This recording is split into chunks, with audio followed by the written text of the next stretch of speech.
स्मरेत् तेन विघ्नाः प्रणश्यन्ति सिद्ध्यन्ति च मनोरथाः।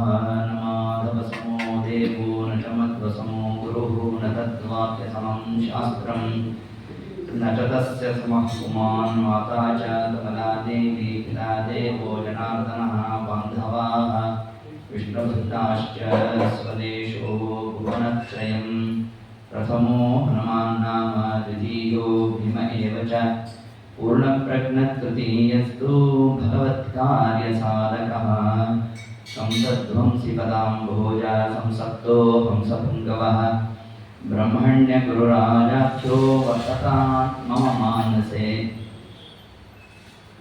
अर्थिकल्पितकल्पोऽयं प्रत्यर्थिगजकेसरी व्यासतीर्थगुरोर्भूयादस्मदिष्टार्थसिद्धये कामधेनु यथा पूर्वं सर्वाभीष्टफलप्रदा तथा कलौ वादिराज श्रीपादो अभीष्टदः सदां भूतराज नमस्तुभ्यं वादिराज गुरो प्रियः विद्राव सर्वभातानः सतत्वं रक्षणं कुरु पूज्याय राघवेन्द्राय सत्यधर्मरताय च भजतां कल्पवृक्षाय नमतां कामधेनवे दुर्वादिध्वान्तरवये वैष्णवेन्दीवरेन्दवे श्रीराघवेन्द्रगुरवे नमोऽत्यन्तदयालवे।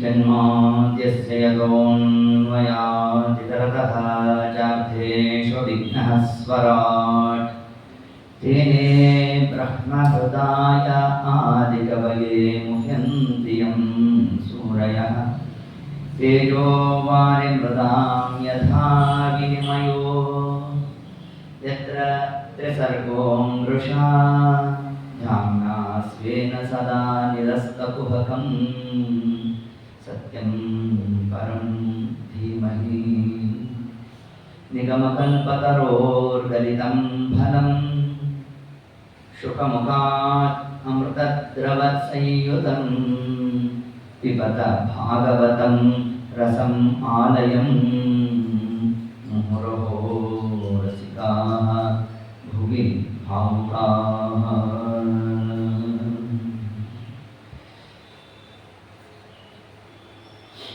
श्री गुरुभ्यो नमः। हरि ओम। यत्किंचित् पूर्वकथानुवादः। ನಿನ್ನೆ ದಿವಸದ ಕಥಾಭಾಗದಲ್ಲಿ ಭಾಗವತ ಗ್ರಂಥದ ಅಧಿಕಾರಿ ವರ್ಗ ಆ ಒಂದು ಲಕ್ಷಣವನ್ನೇ ನಾವು ಚಿಂತನೆಯನ್ನು ಮಾಡ್ತಾ ಸ್ವರೂಪತಃ ಸಂಸ್ಕಾರ ಶುದ್ಧಿ ಮತ್ತು ವಂಶಶುದ್ಧಿ ಮೂರು ವಿಧವಾದಂತಹ ಶುದ್ಧಿಯೂ ಕೂಡ ಪರೀಕ್ಷಿತ್ ಮಹಾರಾಜನಲ್ಲಿ ರೋಣ.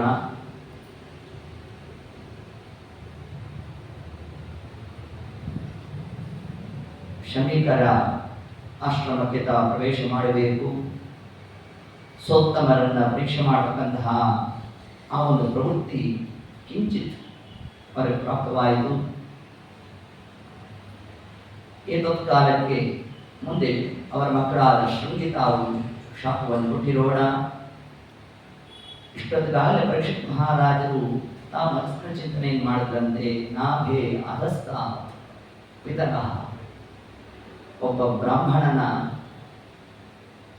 ಕಿಬ್ಬೊಟ್ಟೆಯಿಂದ ಕೆಳಭಾಗದ ತನಕ ಸಮಸ್ತವಾದ ಪಿತೃದೇವತೆಗಳ ಸನ್ನಿಧಾನ ನಾಭೇ ಊರ್ಧ್ವಂತು ನಾಭಿಯ ಮೇಲ್ಭಾಗದಿಂದ ಶಿರಸ್ಸಿನ ತನಕ ಸರ್ವಿಗೆ ದೇವತೆಗಳ ಸನ್ನಿಧಾನ. ಹಾಗಾದರೆ ಒಬ್ಬ ಬ್ರಾಹ್ಮಣನಿಗೆ ಮಾತ್ರ ನಾನು ಅಪಮಾನ ಮಾಡಿದ್ದಲ್ಲ, ಸಮಸ್ತವಾದ ದೇವತಾ ವರ್ಗ ಪಿತೃವರ್ಗಕ್ಕೆ ನಾನು ಅಪಮಾನವನ್ನು ಮಾಡಿದ್ದೇನೆ ಅಂತ ವಿಷ್ಣು ಮನಸ್ಸಿನಲ್ಲಿ ಸ್ಮರಣೆಯನ್ನು ಮಾಡ್ತಿರಬೇಕು. ಕಾಲಕ್ಕೆ ಅವರಿಗೆ ಬಂದಿರತಕ್ಕಂತಹ ಶಾಪದ ವಿಷಯವನ್ನ ಶಮೀಕರೇ ಅದ್ಯಾಪಿ ತಮ್ಮ ಶಿಷ್ಯರಾಗಿರ್ತಕ್ಕಂತಹ ಗೌರಮುಖ ಒಬ್ಬ ಬ್ರಾಹ್ಮಣನ ದ್ವಾರ ಆ ವಿಷಯವನ್ನು ತಲುಪಿಸಿದ್ದಾರಂತೆ. ಕಾಲಕ್ಕೆ ಪರೀಕ್ಷಿತ್ ಮಹಾರಾಜರು ಆನಂದಪಟ್ಟರಂತೆ. ನಾವು ಮಾಡಿದಂತಹ ಕಾರ್ಯಕ್ಕೆ ಸರಿಯಾದಂತಹ ಶಾಸನ ಆಗಿದೆ ಅಂತ ಮನಸ್ಸಿನ ಚಿಂತನೆ ಮಾಡುವುದು ಎಲ್ಲವನ್ನು ಕೂಡ ನೆಸ್ಪದ ಬಿಡೋಣ. ಬಿಟ್ಟಂತಹ ಕಾಲಕ್ಕೆ ಪ್ರಾಯೋಪವೇಶಕ್ಕಾಗಿ ಸಂಕಲ್ಪವನ್ನು ಮಾಡ್ತಾ ಗಂಗಾ ತೀರಕ್ಕೆ ತಾವು ಬಂದಿದ್ದಾರೆ. ಪ್ರಾಯೋಪವೇಶ ಅಂತಂದ್ರೆ ಏನು? ಆಮರಣ ಅಂತ ಉಪವಾಸ ಇರ್ತಕ್ಕಂಥದ್ದನ್ನೇ ಪ್ರಾಯೋಪವೇಶ ಅಂತ ಕರೆದಿದ್ದಾರೆ. ಗಂಗಾ ತೀರಕ್ಕೆ ಬರಲಿಕ್ಕೆ ಏನು ಕಾರಣ ಅಂತಂದರೆ ನೋಡಿ, ಅದರಿಂದಲೂ ಕೂಡ ಒಂದು ವಿಶಿಷ್ಟವಾದ ಭಾಗವತ ಧರ್ಮವನ್ನು ತಿಳಿಸ್ತಾ ಇದ್ದಾರೆ. ಸಜ್ಜನರ ದರ್ಶನ ಆದರೆ ಸಾಕು ಒಂದರಂತೆ ಪರೀಕ್ಷಿತ್ ಮಹಾರಾಜ. ಸಜ್ಜನರ ದರ್ಶನ ಎಲ್ಲಾಗಬೇಕು ನಮಗೆ. ಎಲ್ಲಿ ಹರಿನಿರ್ಮಾಲ್ಯ ಇರುತ್ತೋ ಅಲ್ಲಿ ಸಜ್ಜನರ ಸಮೂಹ. ಹೌದು, ಅದರಂತೆ ಆ ಒಂದು ಕ್ರಮದಿಂದ ಎಲ್ಲ ಸಜ್ಜನರು ಕೂಡ ಪರಮಾತ್ಮನ ಪಾದೋದಕವಾಗಿರ್ತಕ್ಕಂತಹ ಗಂಗೆಯನ್ನೇ ಆಶ್ರಯಿಸಬೇಕು. ಆದ್ದರಿಂದ ಅವರೆಲ್ಲ ಗಂಗಾ ಸ್ನಾನಕ್ಕೆ ಬರಬೇಕು. ಬಂದಾಗ ದೊಡ್ಡವರ ದರ್ಶನ ಆಗಬೇಕು. ಆ ದರ್ಶನದಿಂದಾಗಿ ನನ್ನ ಆತ್ಮೋದ್ಧಾರ ಆಗಬೇಕು.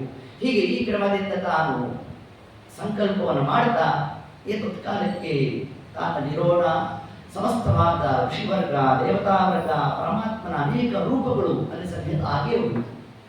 ಆಗ ಪರಮಾತ್ಮನನ್ನ ಕುರಿತು, ವ್ಯಾಸರನ್ನು ಕುರಿತು ನಮ್ಮ ಪರೀಕ್ಷಿತ್ ಮಹಾರಾಜರು ತಾವು ಅನೇಕ ವಿಧವಾದಂತಹ ಸ್ತೋತ್ರಾದಿಗಳನ್ನೆಲ್ಲ ನಡೆಸಿದ್ದಾರಂತೆ. ಆ ಸಭೆಯನ್ನು ಉದ್ದೇಶಿಸಿ ತಾವು ಮಾತಾಡಿ, ನಿಜವಾದ ಬಂಧುಗಳು ಅಂದ್ರೆ ನೀವೇ ಅಲ್ಲ. ನೋಡಿ, ಬಂಧುಗಳ ಲಕ್ಷಣವನ್ನು ಪರೀಕ್ಷಿತ್ ಮಹಾರಾಜರು ತಿಳಿಸ್ತಾರೆ. ಎಲ್ಲ ಸಂಪತ್ತಿತ್ತು ಏತತ್ಕಾಲಕ್ಕೆ ಬಂದಿದ್ದಾರೆ ಅಂದ್ರೆ ಏನು ಮಹತ್ವ ಅಂತ. ಉಂಟಾದ ಕಾಲಕ್ಕೆ ನೆಂಟರು ಇಷ್ಟರು ಬಂಟರಾಗಿ ಬಂದು ಬಾಗಿಲ ಕಾಯ್ವರು. ಉಂಟಾದ ತನ ತಪ್ಪಿ ಬಡತನ ಬಂದರೆ ಒಂಟೆಯಂತೆ ಗುಣ ಮೇಲಕ್ಕೆ ಎತ್ತುವರು. ಕಾಡ ಬೆಳದಿಂಗಳು ಈ ಸಂಸಾರ. ಶ್ರೀಪಾದರಾಜರು ಈ ಒಂದು ವಿಷಯವನ್ನು ಉಲ್ಲೇಖ ಮಾಡ್ತಾ ಇರ್ತಾರೆ. ಉಂಟಾದ ಕಾಲಕ್ಕೆ ನೆಂಟರು ಇಷ್ಟರು ಬಂಟರಾಗಿ ಬಂದು ಬಾಗಿಲ ಕಾಯುವರು. ಆದರೆ ಉಂಟಾದ ತನ ತಪ್ಪಿ ಬಡತನ ಬಂದರೆ ಒಂಟೆಯಂತೆ ಗೋಣ ಅಂದ್ರೆ ಕತ್ತು ಆ ಕಡೆ ತಿರುಗಿಸ್ಕೊಂಡು ಹೊರಡ್ತಾರಂತೆ. ಆದರೆ ಸಜ್ಜನರ ಲಕ್ಷಣವನ್ನು ಹೇಳ್ತಾ ಇದ್ದಾರೆ. ನನ್ನಲ್ಲಿ ಏನಿದೆ ಅಂತ ನೀವು ಬಂದ್ರಿ. ಈಗ ಏನೋ ನಾನು ರಾಜನಾಗಿದ್ದೇನೆ, ಏನಾರು ಕೊಡಬಹುದು ಒಂದು ಅಪೇಕ್ಷೆಯನ್ನು ಬಂದಿದ್ದೀರಾ, ಎಲ್ಲ ಬಿಟ್ಟು ಬಂದ್ಬಿಟ್ಟಿದ್ದೆ. ಸರಿ, ಮೈ ಮೇಲೆ ಆಭರಣ ಹಾಕೊಂಡಿದ್ದೇನೆ, ಅದನ್ನೇನಾರು ಕೊಡ್ತಾನೇನೋ ಅಂತ ಹಿಂಗೇನಾರು ಅರ್ಥ ಮಾಡಿದ್ರೆ ನಾರು ಮಡಿ ಹುಟ್ಟಿದ್ನಂತೆ ನೋಡಿ. ಮತ್ತೆ ನೀವೆಲ್ಲ ಬಂದದ್ದು ಕೇವಲ ನಮ್ಮನ್ನ ಉದ್ಧಾರ ಮಾಡಬೇಕು ಅಂತ ಯಾರು ಬಂದಿದ್ದೀರಿ, ನೀವೇ ನಿಜವಾದ ಬಾಂಧವರು ಅಂತ ಪರೀಕ್ಷಿತ್ ಮಹಾರಾಜರು ಕಾಲಕ್ಕೆ ಸಭೆಯನ್ನು ಉದ್ದೇಶಿಸಿ ತಾವು ಕೃತಜ್ಞತೆಯನ್ನ ತಾವು ಸಲ್ಲಿಸ್ತಾ ಇದ್ದಾರೆ. ಇಷ್ಟಾದಾಗ ವೇದವ್ಯಾಸ ದೇವರನ್ನು ಕುರಿತು ತಾವು ಪ್ರಾರ್ಥನೆಯನ್ನು ಮಾಡಿದ್ರು. ಸ್ವಾಮಿ, ಯತ್ ಶ್ರೋತವ್ಯಂ ಯತ್ ಜಾಪ್ಯಂ ಯತ್ ಕರ್ತವ್ಯಂ ನೃಪಿ ಸದಾ. ಮರಣಶೀಲನಾದ ವ್ಯಕ್ತಿ ನೋಡ್ರಿ ಎಂತಹ ಶಬ್ದ ಪರೀಕ್ಷಿತ್ ಮಹಾರಾಜರು. ನಾಯಿ ಏನ್ ಮಾಡಬೇಕು ಅಂತ ಅಷ್ಟೇ ಅಲ್ಲ ಶಬ್ದ, ಮರಣಶೀಲನಾದವ ಅಂತ ಹಾಕಿದ್ರು ಶಬ್ದ. ಅಂದ್ರೆ ಏನರ್ಥ? ಎಲ್ಲರೂ ಸೇರ್ಬಿಟ್ವಿ.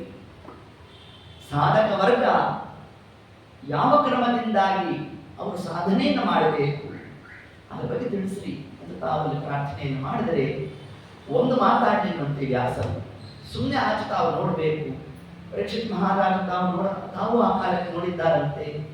ಆ ಕಾಲ ಬಂದಿರತಕ್ಕಂಥವರೇ ತತ್ರ ಭವತು ಭಗವಾನ್ ವ್ಯಾಸಪುತ್ರ ಯದೃಚ್ಛಯ ಅಲಕ್ಷಲಿಂಗೋ ನಿಜಲಾವದುಷ್ಟಃ ಅವಧೂತಚರ್ಯಾ ತಂ ಜ್ಯೇಷ್ಠ ವರ್ಷಂ ಸುಕುಮಾರಕ. 16 ವರ್ಷದ ಪ್ರಾಯ ನಮ್ಮ ಶುಕಾಚಾರ್ಯರು ತಾವು ಬರ್ತಾ ಇರಬೇಕಂತೆ ಯದೃಚ್ಛಯ, ಯಾವುದರ ಅಪೇಕ್ಷೆ ಇಲ್ಲ, ಅವಧೂತ ಚರ್ಯೆ, ಏನು ಒಳ್ಳೆ ವಿಶಿಷ್ಟವಾದ ಶ್ವೇತವರ್ಣ. ಮಹರುದ್ರ ದೇವರ ಬಣ್ಣ ಯಾವುದು? ಬಿಳಿ ಬಣ್ಣ. ಒಳ್ಳೆ ಗುಂಗುರು ಕೂದಲು, ದುಂಡಾದ ಮುಖ, 16 ವರ್ಷದ ಪ್ರಾಯ, ವಿದ್ಯಾ ತೇಜಸ್ಸು ಇದೆಲ್ಲ ಸೇರಿರಬೇಕು. ಮತ್ತು ಏತತ್ಕಾಲ ಅಲಕ್ಷ್ಯವಿಲ್ಲ, ಇಹಲೋಕದ ವ್ಯಾಪಾರವನ್ನ ಎಲ್ಲ ತಾವು ತೋರಿದಿರಬೇಕು. ಎಂತಹ ವೈರಾಗ್ಯ! ಯಂ ಪ್ರೌರಜಂತಮಪೇತಮಪೇತ ಕೃತ್ಯಂ ದ್ವೈಪಾಯನೋ ವಿರಹಕಾತರ ಆಜುಹಾವ. ಯಂ ಪ್ರೌರಜಂತಮನುಪೇತಮಪೇತ ಕೃತ್ಯಂ ದ್ವೈಪಾಯನೋ ವಿರಹಕಾತರ ಆಜುಹಾವ. ಶುಕಾಚಾರ್ಯರ ವೈರಾಗ್ಯ ನಾವು ನೀವು ಹೇಳೋದಲ್ಲ, ಭಗವಾನ್ ವ್ಯಾಸರು ಶ್ಲಾಘನೆ ಮಾಡಿದರು. ಅಬ್ಬಾ, ನನ್ನ ಮಗನ ವೈರಾಗ್ಯ ಏನು ಹೇಳಿ ಎಂದು. ಯಾರು? ವೇದವ್ಯಾಸರು. ಯಾವ ಭಾಗವತ ಗ್ರಂಥವನ್ನ ತಾವು ರಚನೆ ಮಾಡಿ ತನ್ನ ಮಗನಾದ ಶುಕಾಚಾರ್ಯ ಬರಲಿ ಅಂತ ನಮ್ಮ ದೇವರು ಕಾಯ್ತಾ ಇದ್ದಂತೆ. ಶುಕಾಚಾರ್ಯ ಬಂದಾಗ ಮಗ ಅಂದ್ರಂತೆ ಬರ್ತಾನೆ. ನೋಡಪ್ಪ, ವಿಶಿಷ್ಟವಾದ ಒಂದು ಗ್ರಂಥ ರಚನೆ ಮಾಡಿದ್ದೇನು ಅಂದ್ರು ನಮ್ಮ ಸ್ವಾಮಿ. ಅಂದಾಗ ಶುಕಾಚಾರ್ಯ ಅಂದ್ರಂತೆ, ಸ್ವಾಮಿ ನೀನು ಪ್ರತಿನಿತ್ಯ ಮನೇಲಿ ಗ್ರಂಥ ಬರೀತಾನೆ ಇರ್ತಿ, ಅದನ್ನೆಲ್ಲ ನಾನು ಕೇಳ್ತಾ ಕೂತಿದ್ರೆ ಹಿಂದೆ ಕೇಳಿರೋದೇ ಬೇಕಾಗ್ತಿದೆ ಅಧ್ಯಯನ ಮಾಡಲಿಕ್ಕೆ. ಅನೇಕ ಜನರು ಋಷಿಮುನಿಗಳಿದ್ದಾರೆ, ಉಪದೇಶ ಮಾಡುವುದು. ಅಂದಾಗ ವ್ಯಾಸರಂದ್ರು, ವಿಶಿಷ್ಟವಾದ ಗ್ರಂಥನು ಇದು. ಹಂಗಲ್ಲ ಸ್ವಾಮಿ, ಎಲ್ಲಾದ್ರೂ ವಿಧಿಗಂತಿ ಎಂದು ಅಂದಾಗ ಆ ಕಾಲಕ್ಕೆ ಶುಕರು ತಾವು ಹೊರಡಬೇಕು. ಹೊರಟಾಗ ವ್ಯಾಸರು ಮಂಗಳ ಶ್ಲೋಕ ಅಂತ ಹೇಳ್ತಾ ಇದ್ದಾರಂತೆ. ಜನ್ಮಾದ್ಯಸ್ಯ ಯಥೋನ್ಮಯಾತಿತರತಃ, ಯಾವಾಗ ಜನ್ಮ ಆದ್ಯಸ್ಯ ಯತಃ ಇದೊಂದು ಶಬ್ದ ಕೇಳಿಬಿಟ್ರು ಸ್ವಾಮಿ, ಇದು ಸಾಮಾನ್ಯವಾದ ಗ್ರಂಥ ಅಲ್ಲ. ಪ್ರಾರಂಭದಲ್ಲೇ ನೀನು ಯುಕ್ತಿಶಾಸ್ತ್ರದ ಆ ಪ್ರಮೇಯವನ್ನ ಇಲ್ಲಿ ಸೇರಿಸಿದ್ಯಾ ಅಂತಂದ್ರೆ, ಯುಕ್ತಿಶಾಸ್ತ್ರ ಅಂದ್ರೆ ಯಾವುದು? ಬ್ರಹ್ಮಸೂತ್ರಾದಿಗಳು. ಬ್ರಹ್ಮಸೂತ್ರದಲ್ಲಿ ಹೇಳಿರ್ತಕ್ಕಂಥದ್ದು ಯಾವುದು? ಪರಮಾತ್ಮನ ಲಕ್ಷಣವನ್ನು ನಿರೂಪಣೆ ಮಾಡಲಿಕ್ಕೆ. ಜನ್ಮಾದ್ಯಸ್ಯತಃ ಓಂ, ಇದೇ ಈ ಗ್ರಂಥದ ಮೊದಲನೇ ಶಬ್ದ ಅಂತಂದ್ರೆ ಈ ಗ್ರಂಥವನ್ನು ನನಗೆ ಉಪದೇಶ ಮಾಡಬೇಕು ಅಂತ ಬಂದರು. ಸಮಗ್ರ ಭಾಗವತವನ್ನ ಪರಮಾತ್ಮ ಶುಕಾಚಾರ್ಯ ಉಪದೇಶವನ್ನು ನಡೆಸಬೇಕು. ಅದನ್ನು ಕೇಳ್ತಾ ಇದ್ದಂತ ಹೊರಟೇ ಬಿಟ್ಟಂತೆ. ಎಂ ಪ್ರೌರಜಂತ ಮನಪೇತಮಪೇತ ಕೃತ್ಯಂ ದ್ವೈಪಾಯನೋ ವಿರಹಕಾತರ ಆಜುಹಾವ. ಪರಮಾತ್ಮ ತಾನು ಮೋಹಗ್ರಸ್ತನಂತೆ ಶುಕರ ಹಿಂದೆ ಹಿಂಬಾಲಿಸಿಕೊಂಡು ಬರ್ತಾ ಇದ್ದಾನಂತೆ. ಪರಮಾತ್ಮ ಭಕ್ತ ಜನ ಮುಂದೆ, ನೀನವರ ಹಿಂದೆ. ತರವೋಪಿನೇದು. ಆಗ ಎಲ್ಲ ವೃಕ್ಷದಲ್ಲಿ ಘಟವಾದಂತಹ ಸರ್ವಭೂತ ಹೃದಯಂ, ರುದ್ರದೇವರು ಎಲ್ಲರ ಮನಸ್ಸಿನಲ್ಲಿ ಇದ್ದು ತಾವು ಕಾರ್ಯವನ್ನು ಪ್ರವೃತ್ತ ಮಾಡತಕ್ಕಂತಹ ಮಹಾನುಭಾವರು. ಅದರಿಂದ ಅಲ್ಲಿ ವ್ಯಾಸರು ಮಗ ಅಂತ ತಾವು ಹಿಂಬಾಲಿಸಿಕೊಂಡು ಹೊರಟಿದ್ರೆ, ಇನ್ನ ಉಳಿದಂತಹ ರೂಪಗಳಿಂದಾಗಿ ತರವೋಪಿನೇದು, ನಾವಿಲ್ಲೇ ಇದ್ದೇವೆ ಅಂತ ತಾವು ತಲೆಬಾಗ್ತಾ ಇದ್ದಾರಂತೆ. ಆದರೆ ಈ ರೂಪ ಮಾತ್ರ ತನ್ನ ಪಾಠ ಹೊರಟಲ್ಲೇ ಇದ್ದು ಹೋಗ್ತೇ ಇದೆ. ಯಂ ಪ್ರೌರಜಂತಂ ಅನುಪೇತಂ ಅಪೇತ ಕೃತ್ಯಂ, ಉಳಿದ ಎಲ್ಲಾ ಕಾರ್ಯವನ್ನು ಬಿಟ್ಬಿಟ್ಟಿದ್ದಾರಂತೆ. ಯಾವ ಒಂದು ಕಾರ್ಯ ಮಾತ್ರ ಹಿಡಿದಿದ್ದಾರಂತೆ. ಪಿಬತ ಭಾಗವತಂ ರಸಮಾಲಯ. ತಾವೇನು ತಿಳಿಸಿದ್ರು, ವ್ಯಾಸರು ಉಪದೇಶ ಮಾಡಿದ್ದೇನೆ ಮನನ ಮಾಡ್ತಾ ಮಾಡ್ತಾ ಮಾಡ್ತಾ ಮಾಡ್ತಾ ಸಾಕ್ಷಾತ್ ಪರಮಾತ್ಮ ಕರೆದರೂ ಕೂಡ ಅದರ ಪರಿವೇ ಇಲ್ಲವಂತೆ. ಹೋಗ್ತಾ ಹೋಗ್ತಾ ಹೋಗ್ತಾ ಎದ್ದು ಹೊರಟ್ಬಿಟ್ರಂತೆ. ಮಾನಸ ಸರೋವರವನ್ನು ದಾಟ್ಕೊಂಡು ಹೊರಟ್ಬಿಟ್ರು. ಆಗ ಮಾನಸ ಸರೋವರದಲ್ಲಿ ಅನೇಕ ಜನ ಅಪ್ಸರಾಸ್ತ್ರೀಯರನ್ನು ಸ್ನಾನ ಮಾಡ್ತಾ ಇದ್ದರು. ಶುಕಾಚಾರ್ಯ ಬಂದ್ರೆ ಯಾವ ನಾಚಿಕೆಯನ್ನು ಅಭಿವ್ಯಕ್ತಪಡಿಸಲೇ ಇರುವಂತೆ. ಅವ್ರು ಪಾಡುವರು ಸ್ನಾನ ಮಾಡ್ತಲೇ ಇದ್ರು. ಕಾರಣ ಶುಕರು ಈ ಕಡೆ ನೋಡವೇ ಇಲ್ಲ ಅನ್ನೋಷ್ಟು ಇಡೀ ಜಗತ್ತಿಗೆ ಗೊತ್ತಿದ್ದಂತೆ ಶುಕಾಚಾರ್ಯನ ವೈರಾಗ್ಯ ಸಾಧನಾ ಕ್ರಮ. ಆದರೆ ವ್ಯಾಸರು ತಾವು ಹೋದಾಗ ಹೆಣ್ಮಕ್ಳು ಸ್ವಲ್ಪ ನಾಚಿಕೆ ತೋರಿಸಿದ್ರಂತೆ. ಅದರಲ್ಲಿ ವ್ಯಾಸರಂತಾರೆ, ಅಬ್ಬಾ ನನ್ನ ಮಗನ ವೈರಾಗ್ಯ ಎಷ್ಟಿದೆ ಅಂತ ತಾವರ ಶ್ಲಾಘನೆಯನ್ನು ನಡೆಸುತ್ತಾರೆ. ಹೀಗೆ ಅಂತಹ ಶುಕಾಚಾರ್ಯರು ಅಲಕ್ಷಲಿಂಬ ದಾರಿಯಲ್ಲಿ ಬರಬೇಕಾದ್ರೆ ತಾವು ಅನೇಕ ಜನ ಮಕ್ಕಳು ಎಲ್ಲ ತಾವು ಕಲ್ಲನ್ನು ಎಸೆಬೇಕು, ಮತ್ತೊಂದು ಮಾಡಬೇಕು, ಏನೇನು ಮಾಡ್ತಾ ಇದ್ರು ಕೂಡ ಅದರ ಯಾವುದರ ಪರಿವೇ ಇಲ್ಲ. ಕೇವಲ ಪರಮಾತ್ಮನ ಪರವಾಗಿ ತಾವು ಚಿಂತನಾದಿಗಳನ್ನು ನಡೆಸ್ತಾ ಬಂದಿದ್ದಾರಂತೆ. ಬಂದಂತಹ ಆ ಒಂದು ತೇಜೋ ರೂಪವನ್ನು ಕಾಣ್ತಾ ಪರೀಕ್ಷಿತ್ ಮಹಾರಾಜ ರಾಜ ಶಿರಸಾ ಜಹಾರ ಸಾಷ್ಟಾಂಗ ನಮಸ್ಕಾರ ಮಾಡಿಬಿಟ್ಟ. ಶುಕಾಚಾರ್ಯರಿಗೆ ಕರೆದಿದ್ದಾನೆ. ಅರ್ಘ್ಯ ವಾದ್ಯ ಆಸನಾದಿಗಳನ್ನು ತಾನು ಕೊಡೋಣ. ಕೊಟ್ಟು ತತ್ಕಾಲಕ್ಕೆ ಬೇಕಾದ ಸತ್ಕಾರವನ್ನು ಮಾಡಿದ. ಸ್ವಾಮಿ, ನಮ್ಮನ್ನು ಉದ್ಧಾರ ಮಾಡಬೇಕು ಅಂತಲೂ ತಾವು ಬಂದಿದ್ದೀರಿ ಅಂತಲ್ಲ, ಇಷ್ಟು ಕ್ರಮದಲ್ಲಿ ಅವರನ್ನು ಸ್ತೋತ್ರ ಮಾಡ್ತಾ ಈ ತತ್ಕಾಲಕ್ಕೆ ಸ್ವಾಮಿ ಇರೋದು ನಿಮಗೆ 7 ದಿವಸ ಅನ್ನಂತೆ. ಆಗ ಶುಕಾಚಾರ್ಯರಂತೆ, ಪರೀಕ್ಷಿತ್ ಮಹಾರಾಜ, ಇನ್ನು 7 ದಿವಸಗಳಿದೆಯಲ್ಲೋ ಅಂದ್ರಂತೆ. ಇದು ಗುರುಗಳಾದವರ ಲಕ್ಷಣ. ಶಿಷ್ಯ ದಡ್ಡ ಬಂದಿದ್ದಾನೆ, ಸ್ವಾಮಿ ನನಗೇನೋ ತಲೆ ಹೋಗಲ್ವಾ ಅಂತಂದ್ರೂ ಕೂಡ ಅವರಿಗೆ ಆತ್ಮಸ್ಥೈರ್ಯವನ್ನು ತುಂಬ ಅವರಿಂದ ಸಾಧನೆ ಮಾಡ್ತಕ್ಕಂಥವರು ಯಾರಿದ್ದಾರೆ ಅವರನ್ನೇ ಗುರುಶಬ್ದ ವಾಚ್ಯರು. ಅದರಂತೆ ವೈಷ್ಣವೋತ್ತಮರಾಗಿರ್ತಕ್ಕಂತಹ ಮಹರುದ್ರ ದೇವರು ಇಲ್ಲಿ ಶುಕಾಚಾರ್ಯ ತಾವು ಬಂದಿರೋಣ. ಬಂದಂತಹ ಕಾಲಕ್ಕೆ ರಾಜನ್, ನೋಡಪ್ಪ, ಪರಮಾತ್ಮ ಎಷ್ಟು ಅನುಗ್ರಹ ಮಾಡಿಬಿಟ್ಟು ನಿನಗೆ. ಇನ್ನು 7 ದಿವಸಗಳು ನಿನಗೆ ಮರಣ ಬರುವುದೇ ಇಲ್ಲ. ಉಳಿದವರಿಗೆ ಹಂಗಲ್ಲ, ಯಾವ ಕಾಲಕ್ಕೆ ಬರ್ತದೋ ಗೊತ್ತಿಲ್ಲ. ಆದರೆ 7 ದಿವಸ ನಿನಗೆ ಮರಣನೇ ಇಲ್ಲ.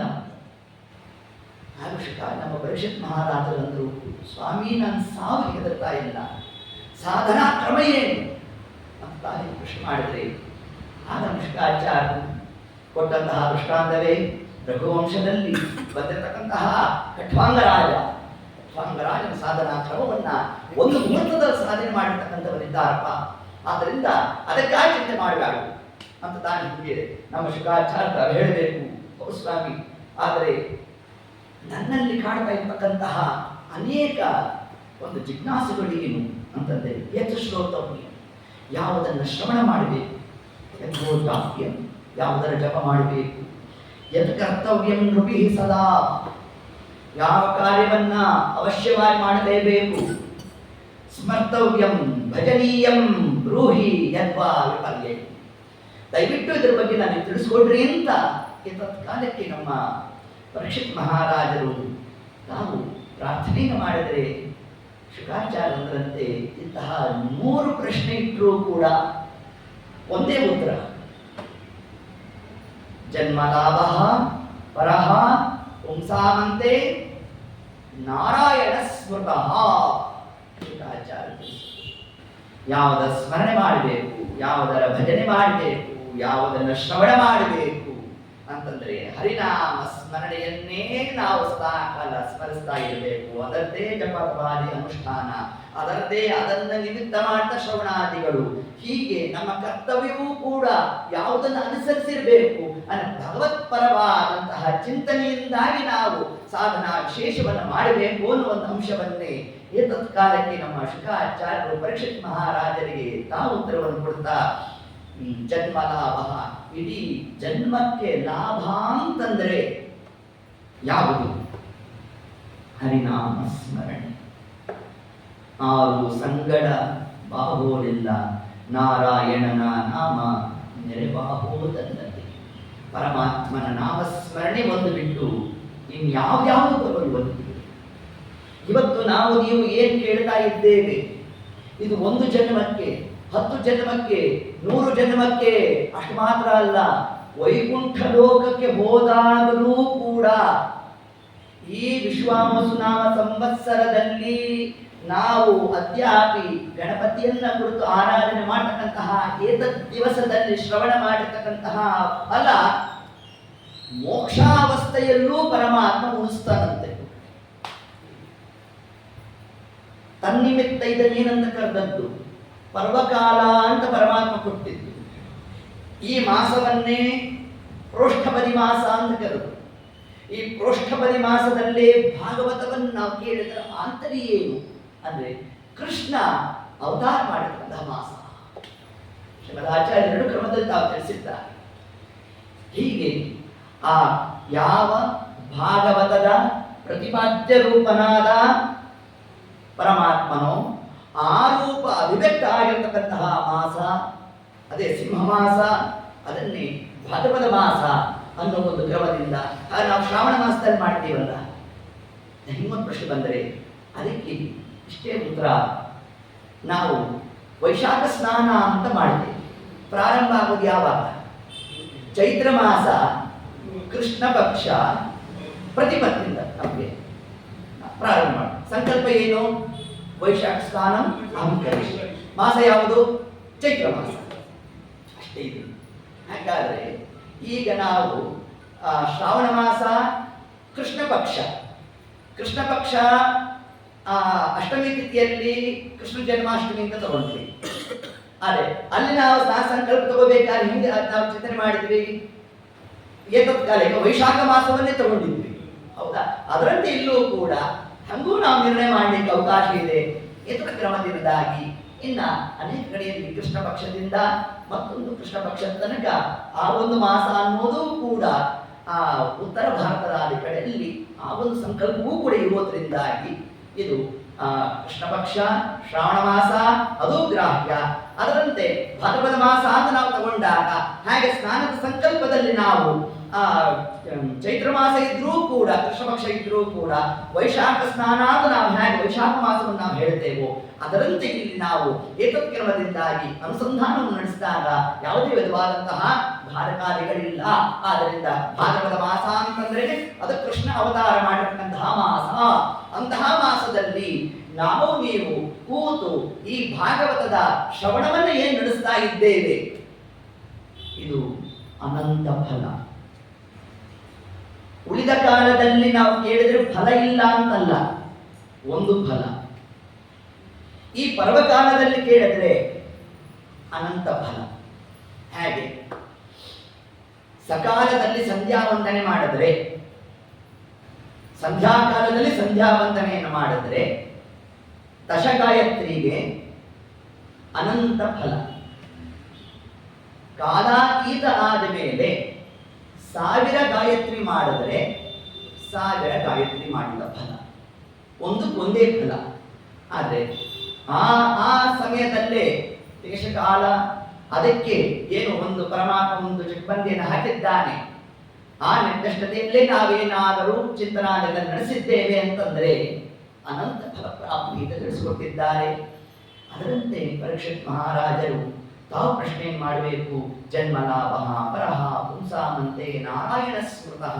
ಇಡೀ ಜನ್ಮಕ್ಕೆ ಲಾಭ ಅಂತಂದ್ರೆ ಹರಿನಾಮ ಸ್ಮರಣೆ. ಮುಂದೆ ಬರುತ್ತೆ ಜಗಾದ ಚತುರಕ್ಷರಂ. ಪರಮಾತ್ಮನ ನಾರಾಯಣ ಅನ್ನೋ ಆ ಒಂದು ನಾಮದ ಮಹಿಮೆಯನ್ನೇ ಮುಂದೆಯೂ ಕೂಡ ಉಲ್ಲೇಖ ಮಾಡ್ತಾರೆ. ಹೀಗೆ ಯಾರು ಪರಮಾತ್ಮನ ನಾಮಸ್ಮರಣೆಯನ್ನು ಮಾಡಿರ್ತಾರೆ ಅದೇ ನಮ್ಮ ಇಡೀ ಜನ್ಮಕ್ಕೆ ಲಾಭ ಅಂತ ನಾವು ತಿಳಿಬೇಕಂತೆ. ರವಿನಂದನ ಕೇಳಿದ ಉತ್ತರ ಕೊಡೆ ವಿವರ ಸರಕು ಒಂದಾದರಿಲ್ಲ ಹ್ಯಾಂಗೆ ಮಾಡಾಲಯ್ಯ ಕೃಷ್ಣ ಹೋಗುತ್ತಿದೆ ಆಯು ವ್ಯರ್ಥ. ದಾಸರಾಯರು ರವಿನಂದನ ಯಮಧರ್ಮರಾಜ ಪ್ರಶ್ನೆ ಮಾಡ್ತಾನೆ, ಏನ್ ಸಾಧನೆ ಮಾಡಿ ಬಂದೇವೋ ಅಂದ್ರೆ ಏನು ಉತ್ತರ ಕೊಡಬೇಕಾಗ ನಾವು? ಸ್ವಾಮಿ ನೋಡ್ರಿ, ಇಂತಹ ಈ ಒಂದು ಮಾಸದಲ್ಲಿ ಭಾಗವತ ಕೇಳಬೇಕು. ನಮ್ಮ ತಲೆಗೆ ಹೋಯ್ತೋ ಬಿಡುತ್ತೋ, ಆದ್ರೂ ಕೂಡ ಭಾಗವತ ಕೇಳಬೇಕು ಅಂದ್ರೆ ನಾವು ಬಂದಿದ್ದೇವೋ ಇಲ್ಲವೋ ಅದಕ್ಕೂ ಫಲ ಇದೆ. ಪ್ರಾರಂಭ ಮಾತ್ರ ವಿಚ್ಛಾವ ವಿಷ್ಣು ಧರ್ಮೇ ನಾ ನಿಷ್ಫಲ. ಯತತೋಪಿ ಹರೇ ಪದ ಸಂಸ್ಮರಣೆ ಸಕಲಂ ಹೆಗಮಾಶುರಯಂ ವ್ರಜತಿ. ದ್ವಾದಶ ಸ್ತೋತ್ರದಲ್ಲಿ ಶ್ರೀಮದ್ ಆಚಾರ್ಯರು ಇದನ್ನೇ ತಿಳಿಸ್ತಾರೆ ನಮಗೆ. ಯತತಃ ಪ್ರಯತ್ನಪೂರ್ವಕವಾಗಿ ಯಾರು ಪರಮಾತ್ಮನ ನಾಮಸ್ಮರಣೆಯನ್ನು ಮಾಡ್ತೇವೆ ಅಂತಾರೋ, ಮಾಡಿ ಮೇಲೆ ಅಲ್ಲ, ಮಾಡ್ತೀನಿ ಅಂತ ಹೇಳಿದ್ರೇನೆ ಫಲ ಆಗ್ತದೆ. ಅದರಿಂದ ಇಡೀ ನಮ್ಮ ಜನ್ಮಕ್ಕೆ ಸಾರ್ಥಕ್ಯ ಅಂದರೆ ಯಾವುದು? ಅದು ಹರಿನಾಮ ಸ್ಮರಣೆ. ಅದನ್ನೇ ಶುಕಾಚಾರ್ಯರು ತಿಳಿಸ್ತಾ ಆಗ ಪರೀಕ್ಷಿತ್ ಮಹಾರಾಜರಂದರು, ಸ್ವಾಮಿ ಇದರ ಬಗ್ಗೆ ವಿಸ್ತಾರ ಮಾಡಿ, ಈ ಪರಮಾತ್ಮನನ್ನು ಹೇಗೆ ನಾವು ಸ್ಮರಣೆ ಮಾಡಬೇಕು, ಯಾವ ಕ್ರಮದಲ್ಲಿ ಅನುಸಂಧಾನವನ್ನು ನಡೆಸಬೇಕು, ಇದರಿಂದಾಗಿ ಮೋಕ್ಷ ಪ್ರಾಪ್ತಿ ಆಗಬೇಕು. ಪ್ರಶ್ನೆ ಇಟ್ಟಾಗ ಶುಕಾಚಾರ್ಯ ತಿಳಿಸಿದ್ರು, ನೋಡಪ್ಪ, ಮೊಟ್ಟ ಮೊದಲನೇದಾಗಿ ಪರಮಾತ್ಮನಿಗೆ ನಾವು ನಮಸ್ಕಾರ ಮಾಡತಕ್ಕಂತಹ ಕ್ರಮ ಯಾವುದು ಅದನ್ನು ತಿಳಿಸ್ತಾರೆ ನಮಗೆ. ಹೀಗೆ ಹೇಳಿದಾಗ ಶುಕಾಚಾರ್ಯರು ತಾವು ಪ್ರಾರಂಭ ಮಾಡಿದಂತೆ, ನಮಃ ಪರಸ್ಮೈ ಪುರುಷಾಯ ಭೂಯಸೇ ತದತ್ವಸ್ಥಾನ ನಿರೋಧ ಲೀಲಯ ಗೃಹೀತ ಶಕ್ತ್ಯಾ ಹೃದಯ.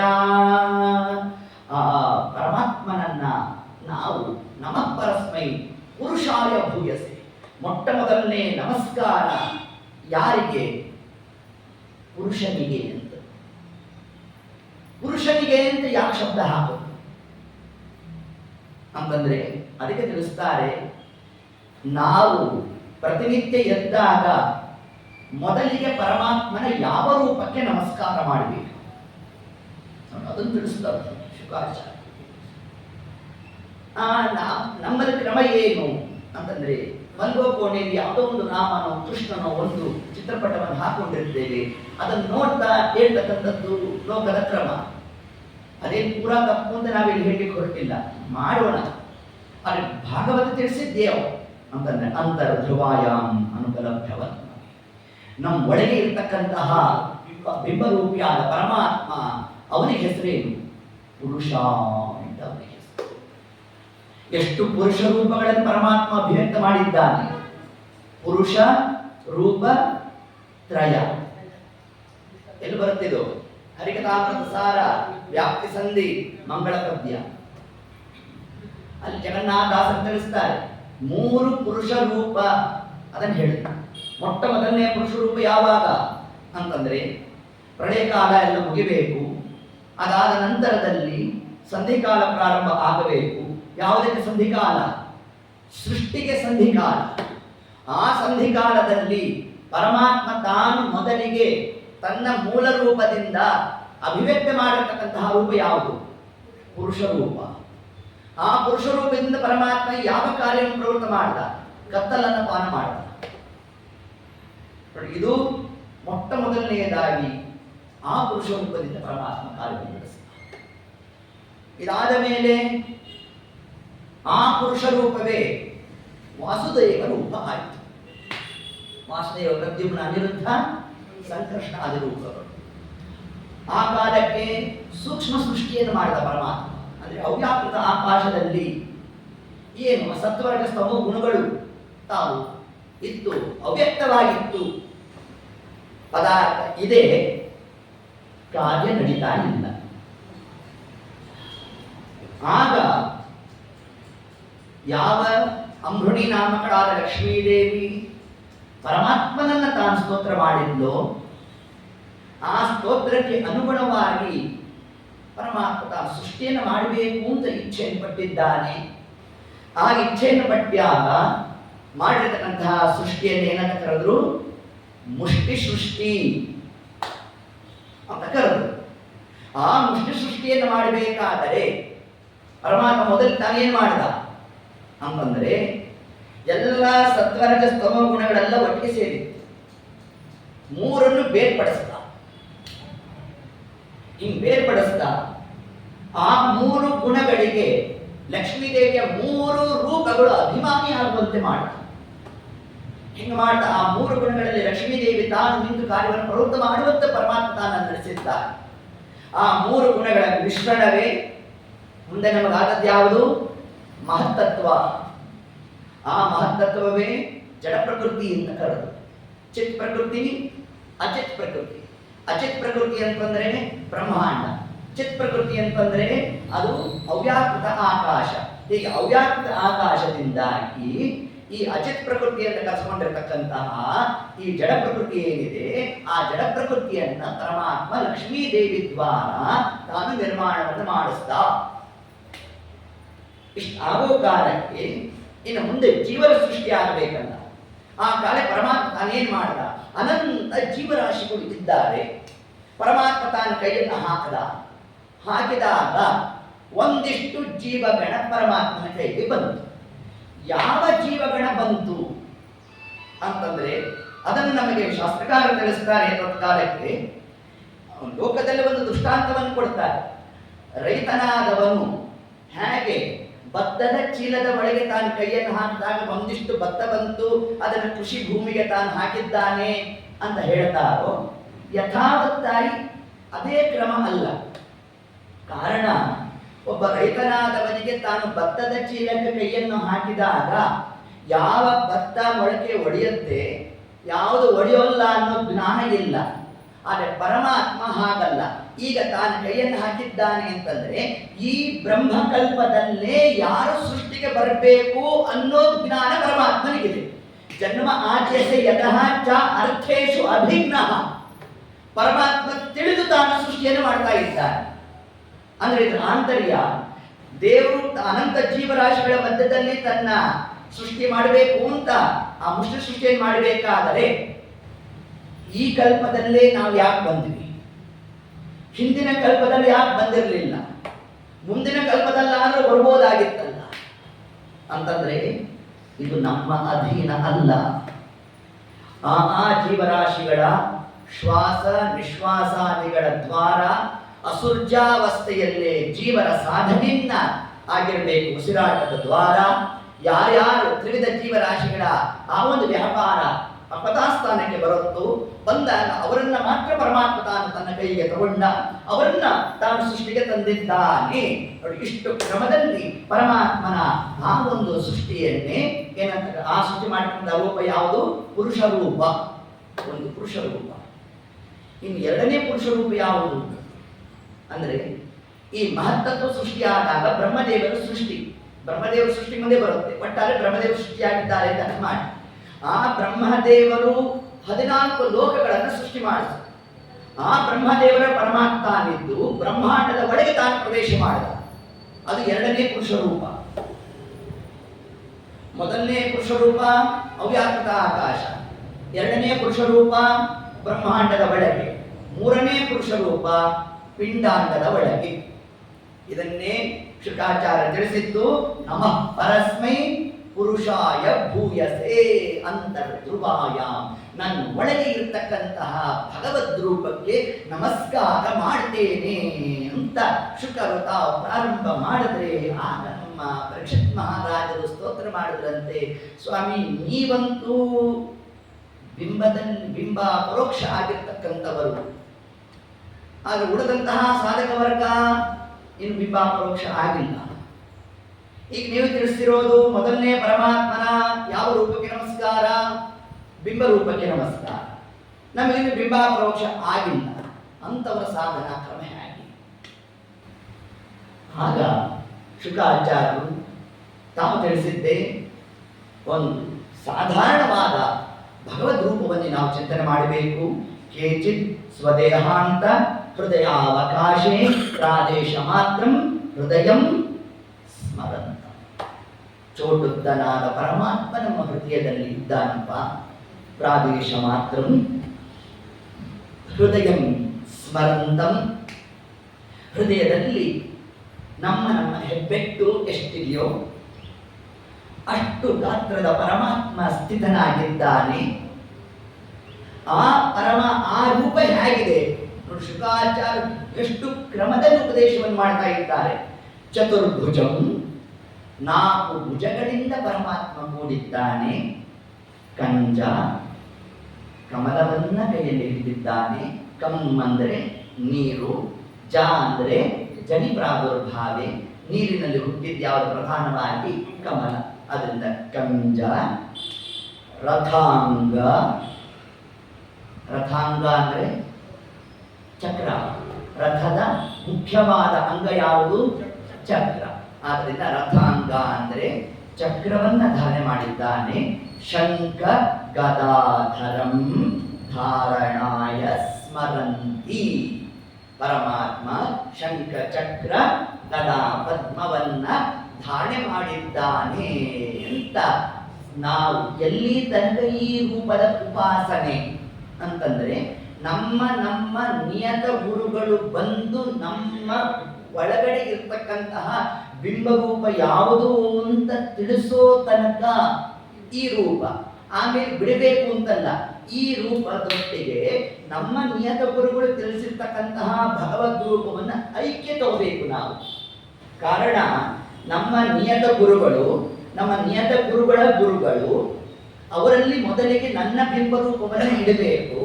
ಅಲ್ಲಿ ಉಪಾಸನೆಯನ್ನು ಮಾಡ್ತಾ ಆ ಬಿಂಬರೂಪ ಅರ್ಥಾತ್ ಪರಮ ಗುರುಗಳ ಬಿಂಬರೂಪ, ನನ್ನ ಬಿಂಬರೂಪ ಎರಡನ್ನು ಐಕ್ಯ ಚಿಂತನೆಯನ್ನು ಮಾಡಬೇಕು. ಆ ರೂಪವನ್ನು ಅಲ್ಲಿಂದ ತಗೋಬೇಕು. ಇದಿಷ್ಟು ಮನೋವ್ಯಾಪಾರ. ಅಲ್ಲಿಂದ ತಗೊಂಡು ನನ್ನ ನಿಯತ ಗುರುಗಳು ನೋಡಿ, ನಿಯತ ಗುರುಗಳು ಅಂದ್ರೆ ಯಾರು? ಈ ಶಬ್ದ ಏನು? ಸ್ವರೂಪೋದ್ಧಾರಕರು ಅಂತ ಶಬ್ದ ಹಾಕ್ತಾ ಇರ್ತೇವೆ ನಾವು. ಇದು ಬಹಳ ಸಲೀಸಾದ ಶಬ್ದ ಆಗೋಗಿದೆ ಈಗಿನ ಕಾಲಕ್ಕೆ. ನನ್ನ ನೇರವಾಗಿ ನನ್ನ ಸ್ವರೂಪೋದ್ಧಾರಕರು ಅಂತ ನಾವು ಹೇಳ್ತೇವೆ. ಅದ್ಯಾಕೆ ಈ ಶಬ್ದ ಕೂಡೋದು ಯಾರಿಗೆ ಅಂತಂದರೆ, ಯಾರು ನನ್ನ ನಿಯತ ಗುರುಗಳಿದ್ದಾರೋ ಅವರು ಮಾತ್ರ ಸ್ವರೂಪೋದ್ಧಾರಕರು, ಶಬ್ದವಾಚ್ಯರು. ಉಳಿದವರೆಲ್ಲ ಗುರುಗಳು ಅತಿ ಮಾನ್ಯತೆಯನ್ನು ಪಡೆದಿದ್ದಾರೆ. ನಾವಿಲ್ಲ ಅಂತ ಹೇಳ್ತಿಲ್ಲ, ಮಾನ್ಯರೇ ಅವರು. ಆದರೆ ಸ್ವರೂಪೋದ್ಧಾರಕರು ಅನ್ನೋ ಶಬ್ದಾರ್ಥ ಏನು ಅಂತಂದ್ರೆ, ನನ್ನ ಬಿಂಬರೂಪವನ್ನ ನನಗೆ ಯಾರು ತಿಳಿಸಿದ್ದಾರೋ ಆ ತಿಳುವಳಿಕೆಯಿಂದ ಮಾತ್ರ ನನಗೆ ಅಪರೋಕ್ಷ ಜ್ಞಾನ ಪ್ರಾಪ್ತಿ ಆಗೋದು. ಆ ಅಪರೋಕ್ಷ ಜ್ಞಾನದಿಂದಾಗಿ ನಮಗೆ ಮೋಕ್ಷಜನ್ಯ ಆಗೋದು. ಯಾರಿಂದಾಗಿ ನನಗೆ ಮೋಕ್ಷ ಪ್ರಾಪ್ತಿ ಆಗ್ತಾ ಇದೆಯೋ ಮತ್ತು ಮೋಕ್ಷಾವಸ್ಥೆಯಲ್ಲೂ ಕೂಡ ಯಾರು ನನಗೆ ಗುರುಗಳಾಗೇ ಇರ್ತಾರೋ ಅವರನ್ನೇ ನಿಯತ ಗುರುಗಳು ಅಂತ ಇಷ್ಟು ಕರೆದು. ಎಷ್ಟು ಬಿಂಬೋಪಾಸನೆಯ ಶ್ರೀಮದ್ ಆಚಾರ್ಯರು ತಂತ್ರಸಾರದಲ್ಲಿ ಈ ಮಾತನ್ನು ಉಲ್ಲೇಖ ಮಾಡ್ತಾರೆ. ಭಾಗವತ ಬೇರೆಯಲ್ಲ, ಆಚಾರ್ಯರ ಗ್ರಂಥಗಳ ಸಾರ ಬೇರೆಯಲ್ಲ. ಶ್ರೀಮದ್ ಆಚಾರ್ಯ ಉಪಾಸನೆಯ ಕ್ರಮದಲ್ಲಿ ತಾವು ತಿಳಿಸಿದ್ರು. ಮೂರ್ತಿ ಪೂಜೆಯನ್ನ ಆಚಾರ್ಯರು ಬಹಳವಾಗಿ ಸ್ಪಷ್ಟವಾಗಿ ತಿಳಿಸಿದ್ದಾರೆ. ಮೂರ್ತಿ ಪೂಜೆಯ ಆಂತರ್ಯ ಏನು? ಅದೇ ಕೊನೆಯ ಹಂತದ ಸಾಧನೆ ಅಲ್ಲ, ಮತ್ತೆ ಅಭ್ಯಾಸಕ್ಕಾಗಿ. ಇಲ್ಲಿ ಮೂರ್ತಿ ಪೂಜೆಯನ್ನು ಮಾಡಿ ಮಾಡಿ ಮಾಡಿ ಮಾಡಿ ಮಾಡಿ ಮಾಡಿ ಏನಾಗಬೇಕು? ಆ ರೂಪವನ್ನ ಹೃದಯದಲ್ಲಿ ಚಿಂತನೆ ಮಾಡಬೇಕು. ಪೂಜ್ಯಶ್ಚ ಭಗವಾನ್ ವಿಷ್ಣು ಚಕ್ರಾಬ್ಜಾಬ್ದಿಕ ಮಂಡಲೇ ಅಂತ ತಿಳಿಸುವುದು. ಭಗವದ್ರೂಪದ ಉಪಾಸನೆ ಅಂತಂದ್ರೆ ಎಲ್ಲಿ ಉಪಾಸನೆ ಮಾಡಬೇಕು ನಾವು ಅಂತಂದ್ರೆ ಚಕ್ರಾಬ್ಜ ಮಂಡಲದಲ್ಲಿ ಅಂತ ತಿಳಿಸಿದ್ರು ನಮಗೆ. ಈ ಚಕ್ರಾಬ್ಜ ಮಂಡಲ ಅಂದ್ರೆ ಎಲ್ಲಿ ಅಂದ್ರೆ ಈಗಿನ ಕಾಲಕ್ಕೆ ಸೋಮಸೂತ್ರದ ತಟ್ಟೆಯಲ್ಲಿ ಅಂತ ಹೌದು ಇಲ್ವೋ? ನಾನೇನು ಅದು ದೋಷ ಅಂತ ಹೇಳ್ತಿಲ್ಲ, ಅದನ್ನ ಮಾಡಬೇಡಿ ಅಂತಲೂ ಹೇಳ್ತಿಲ್ಲ. ಆದ್ರೆ ಇಷ್ಟೇ ಆಚಾರ್ಯರು ಹೇಳಿದ್ದು ಅಂತ ಚಿಂತನೆ ಮಾಡಬೇಡಿ ಅಷ್ಟೇ. ಕಾರಣ ಚಕ್ರಾಬ್ಜ ಎಂಬುದು ಸೋಮಸೂತ್ರ ತಟ್ಟೆಯಲ್ಲಿ ಅಲ್ಲ ಚಿಂತನೆ. ಚಕ್ರಗಳು ಅಬ್ಜಗಳು ಇರೋದು ನಮ್ಮ ದೇಹದಲ್ಲಿ. ಇವತ್ತಿಗೆ ಮಾತ್ರ ನಮ್ಮಲ್ಲಿ ಬಂದಿರತಕ್ಕಂಥ ಆಧುನಿಕ ತಂತ್ರಜ್ಞಾನ ಯಾವುದು? ನಮ್ಮ ತಲೆ ಮೇಲೆ ಬಂದು ರೆಕಾರ್ಡ್ ಮಾಡತ್ತಲ್ಲ, ಡ್ರೋನ್. ಆ ಡ್ರೋನ್ ಟೆಕ್ನಾಲಜಿ ಏನು? ನಮ್ಮ ತಲೆ ಮೇಲಿಂದೆಲ್ಲ ಬಂದು ತಗೊಂಡು ಹೊರಡುತ್ತಂತೆ. ಆದರೆ ಆಚಾರ್ಯರು ಅಂದೇ ನಮಗೆ ಇದನ್ನು ತಿಳಿಸ್ಬಿಟ್ಟು ನಮ್ಮ ಶಿರಸ್ಸಿನ ಮೇಲಿನಿಂದ ತಾವೇನ್ ಮಾಡಿದ್ರು? ಕ್ಯಾಪ್ಚರ್ ತಗೊಂಡ್ರಂತೆ. ಯಾವ್ದಾವ್ದು ತಗೊಂಡಿದ್ದಾರೆ? ಚಕ್ರಗಳು, ಅಬ್ಜಗಳು. ಎಲ್ಲೆಲ್ಲಿ ಯಾವ ಯಾವ ಚಕ್ರಗಳು ಇದೆ, ಎಷ್ಟೆಷ್ಟು ದಳದ ಅಬ್ಜಗಳು ಇದೆ. ಅಬ್ಜ ಅಂದ್ರೆ ಗೊತ್ತಲ್ಲ, ಕಮಲ. ಅಪ್ಪು ಅಂದ್ರೆ ನೀರು, ಜ ಅಂದ್ರೆ ಹುಟ್ಟಿದ್ದು, ಕಮಲ ಅಂತ. ನಮ್ಮ ಉದರ ಭಾಗದಲ್ಲಿ ಎಷ್ಟು ದಳದ ಕಮಲ? 6 ದಳದ ಕಮಲ. ಹೃದಯದಲ್ಲಿ 8 ದಳದ ಕಮಲ ನೋಡಿ. ಮತ್ತೆ ಪುನಃ ಕಂಠಭಾಗದಲ್ಲಿ ಅದ್ಯಾಕೆ 2 ದಳದ ಅಂತ ಒಂದು ಕ್ರಮ. ಮತ್ತು ಇಲ್ಲಿರ್ತಕ್ಕಂಥ ಚಕ್ರ ಯಾವುದು? ಆಜ್ಞಾ ಚಕ್ರ. ಇದೆಲ್ಲ ಮುಂದೆ ಭಾಗವತದಲ್ಲಿ ಶುಕಾಚಾರ್ಯ ಉಪದೇಶ ಮಾಡ್ತಾರೆ.